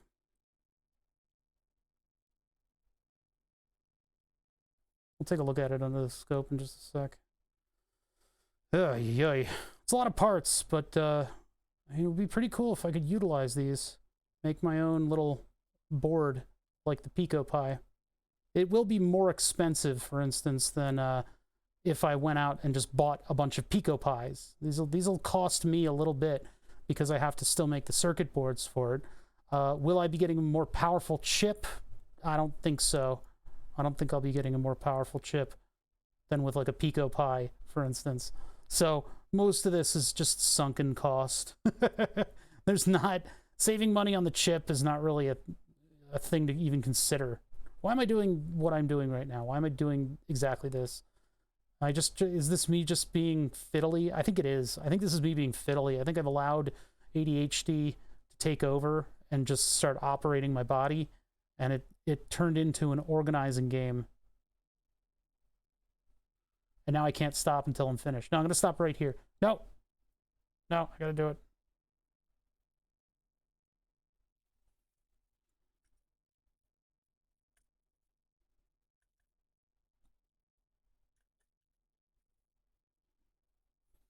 All these crystals too. Oh my god. I'll sort through those later. Let's take a look at what we got. Boink. And then what is this chip? This additional. I mean, it's clearly an I2C EEPROM. I mean, I really don't have any doubt in my mind that that's what this is. NXP S140 or QN3000. Well, QN was the precursor for the other part numbers, so let's just see. QN3000 probably won't come up on DigiKey. I think the Pseudomaze already searched that. Yeah. So NXP QN3000. Mauser has them.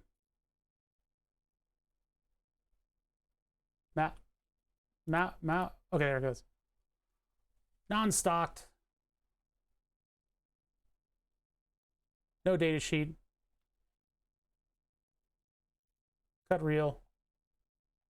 Manufacturer NXP. There's nothing. Okay. Programming board. What? Is it another microcontroller? What the hell is this thing? PF3000. I don't think that's what we have. Programming board for what? What in the world? Easy to use circuit board allowing the user to program the PF3000 power management IC. What? I mean, that might make sense if it's a power management IC. Could it be a PF3000, a 12-channel configurable? Oh, that's interesting. Could that be what it is? It does look pretty much like it. This has more pins? Yeah. It's more bin? More pins, I'm sorry. Oh, what did I... Blacked out for a second there.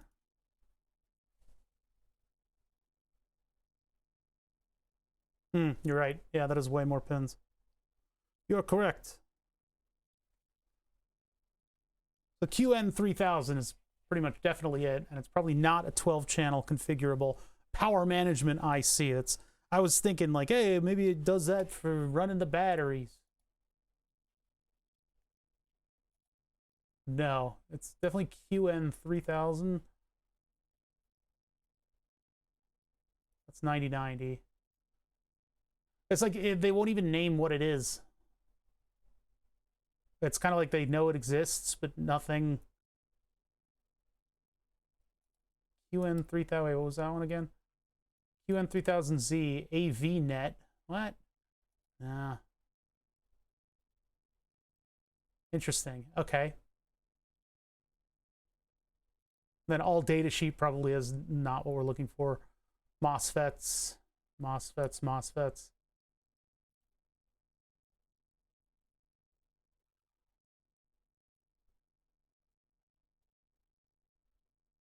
Google Golf? Wait, what? What does that mean? Sounds like a game that I've played a lot without knowing what it is. Requires quote. This is definitely not going to give me. Yeah. Okay. The reason I'm pretty sure that it's I2C is the traces on the board. Oh, lowest number of search results. Oh, I've done better. I've done better. Frustratingly. The reason I think it's just an EEPROM is that, you know, something like this obviously would be storing memory external, not fully internally. I don't know why they do that. They probably, maybe they need to store a lot more parameters or something like that. Or maybe they want to store, I don't know, like lookup table or something. Who knows? Anyway, point is, there's 2 wires that are going between our 2 ICs here, and they have, I believe, pull-up resistors on them. Maybe those are just isolating. But from what I saw, you got 2 wires. There they go, marching around. Here we go, all the way over to here. So SDA, SCL, that just makes this a very easy to use I2C EEPROM. And there's a lot of external stuff on this though. So, I mean, I would believe that this is a power management IC, seeing as we have 3 batteries that are hooked up in a weird way in order to activate the nichrome wire. It could also be possible, no, never mind, because there's the trace right there. I was like, maybe it's running the nichrome wire. No, no. I was like, yeah, maybe this thing is controlling these 2 pads over here that go like directly to this chip. So maybe not that's what's going on, but Edgelock SE50. Oh no, what is this? Hold on. Go over to the right scene.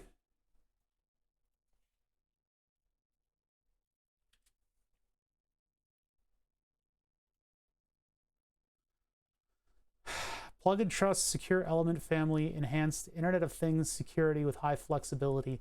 The Edgelock SE50 Secure Element product family offers enhanced common criteria EAL 6+ and FIPS 140-2 certified security for strong protection against the latest attack scenarios.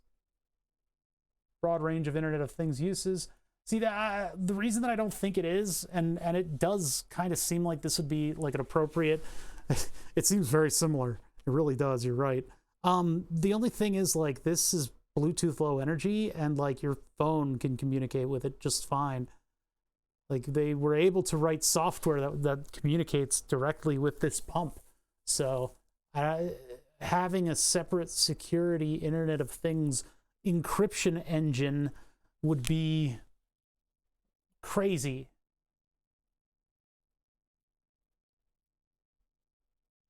End-to-end security from edge to cloud. Ooh, I hate that sentence. Trust anchor for Internet of Things devices with secure credential injection at a hardware level. Why is this a thing? Why is this a thing? Go away. Starting point for multiple secure services to grow. Secure service to go. Ugh.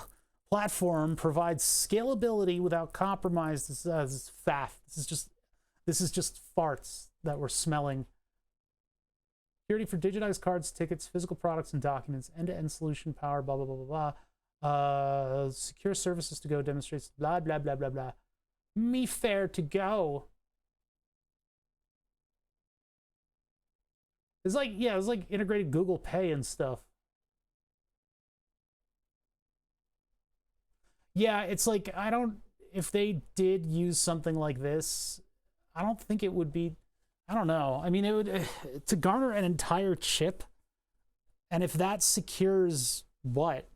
If it just does like a hardware secure of the chip, it just seems like a little over the top if that's what it's doing. If that's a security chip and they're trying to pare down and minimize all the electronics on here to make it as cheap as possible, it just doesn't really fit to me. This is more like if you want to have secure transactions on your like cell phone or something.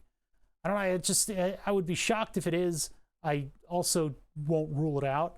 But like if you have it on this device, you would think that it would be doing something like encrypting the communications over Bluetooth low energy so that you have a security layer in that. But then again, they just reverse engineer the app on the phone and we're able to figure out what the Bluetooth low energy signaling is. So there's not like a handshake that goes on between your phone and the pump, to my knowledge, that doesn't need sort of encryption. Unless the people programming these things are smarter than I thought. I don't know. It's interesting if it would be like a security engine, like an encryption engine. But that being said, I don't care about the software on the chip. I don't care about it. I just want to reprogram the chip and use it as my own development board. So that's sort of that's the wonderful area that we kind of exist in, the you know, non-harmful to the company area where they've already sold their product. I just want to use part of that product as a nice, powerful microcontroller platform. I'm doing it again. I'm doing it again, and I can't seem to stop. I'm moving all the crystals into one specific area of the... Why am I doing this? Why am I doing this? Yeah, I tried... I mean, cursory searches of the parts haven't come up with anything. I would love to think that this is an EEPROM, that they're just storing stuff. I know I've already started, and now it's like making a little clean spot. And so now that the clean spot's been made, I have to propagate. This is how I end up washing my entire car. So I guess what I'm going to do tomorrow is plug the sensor in. I'll do the diode and ohms test to make sure that it's connected at the power steering connector box. I'll test from the big power steering electronics box and then start the car up, see if the car senses the power steering sensor. And if it doesn't, then it's the module. And then we get to pull the module all the way over to here, and I can then put it under the microscope and we can observe whether or not all those connections are properly made. I don't look forward to doing that. I really hope that I don't have to. The intermittent failing of that speed sensor does kind of clue in that it might be the ABS module's electronics themselves. At least I have it narrowed to one singular sensor. That sensor is either not getting power or ground, and it is not getting it hard enough that it doesn't send any kind of a signal, even if it's a known good sensor, supposedly. That's I guess what I'm going to test tomorrow in all that free time that I don't have. There, see, I did it. I organized it. I had to. I had no choice. So we turned this into this. Look at that, chat. No, I'm not going to attempt soldering onto one of these today. We're at a good stopping point where I've gotten all the parts that I need. I debate about whether or not I want to find a board, like a breakout board for this, or if I want to do like a really horrible dead bug, and I'll have to find a PCB that I can do a dead bug on, and a minimal dead bug too. We'll just connect what we need, which would be like an LED pin and then the SWD interface. I want to give a little bit of time for the J-Link stuff to come. I don't know if that might take weeks though, because it is coming from China. So chat, I have to admit I didn't buy the official one. It's too expensive. I'm not going to spend $300 to find out whether or not a lock bit is set on this thing. So I have the Jeff Link, which is a less capable Blackmagic debugger. I'll have to learn how to use this thing. The Jeff Link apparently can't get the super duper latest update Blackmagic debugger. But the Blackmagic debugger, everything's gone up by like $20 to $30. So 19 on Google Golf. I could come up with stuff that almost gets nothing. I've done it before. But yeah, I need to figure out the debugging interfaces so that I can plug one of these things in and potentially just reflash the whole thing. Because who knows what kind of bootloader and stuff they've got going on in that thing. And I don't really want to take over any of the software. I want to just completely redo it and make it my own. So I got to learn how to do a hello world on a hardcore microcontroller. And then I want to plug it into, I don't know, Arduino would be nice. It'd be nice if I could just have an Arduino board that uses this brutal 32-bit microcontroller.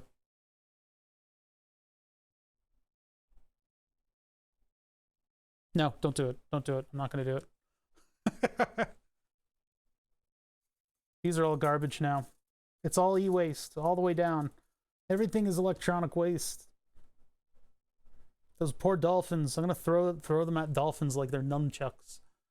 No, wait. That's the wrong one. Like, shuriken.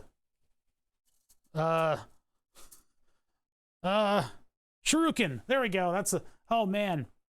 Streaming for a while and just vocabulary just kind of like leaks out of your brain. Yeah, I'm going to throw these like shuriken at dolphins now. So I'll see you guys later. I'll be back on Thursday.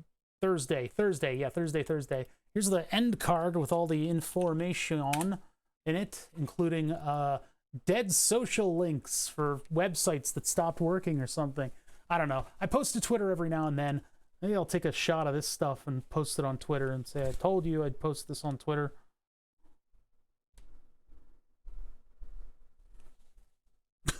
We'll see.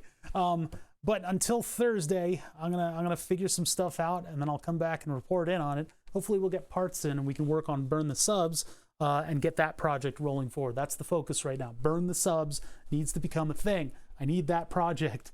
I need to finish an project before I come up with new ones. The Omnipod thing just kind of like fell on us. Those are usually the best though. Burn the Subs started that way. It was just kind of like a, hey, what if something? And then months of work later, like a year. How long did it take us with the original Burn the Subs? We had more of a drive to get it done, and I had less variety at the time, and I was able to stream more. I think it probably took about a year to build. Was it like 8 months? I think it was like 8 months it took to build. This one we're going pretty ponderously slow because I've been working on other stuff in the meantime, just to keep the variety going around here. But anyway, Thursday, Burn the Subs work. More parts will be in. We'll be in good shape. I will see you guys then. Until then, check me out on Discord, Twitter, whatever it takes. And I will catch you guys on the flip side. What does that even mean? What are we flipping that I'm going to be on the other side? Like, and you guys somehow got there first? I just don't.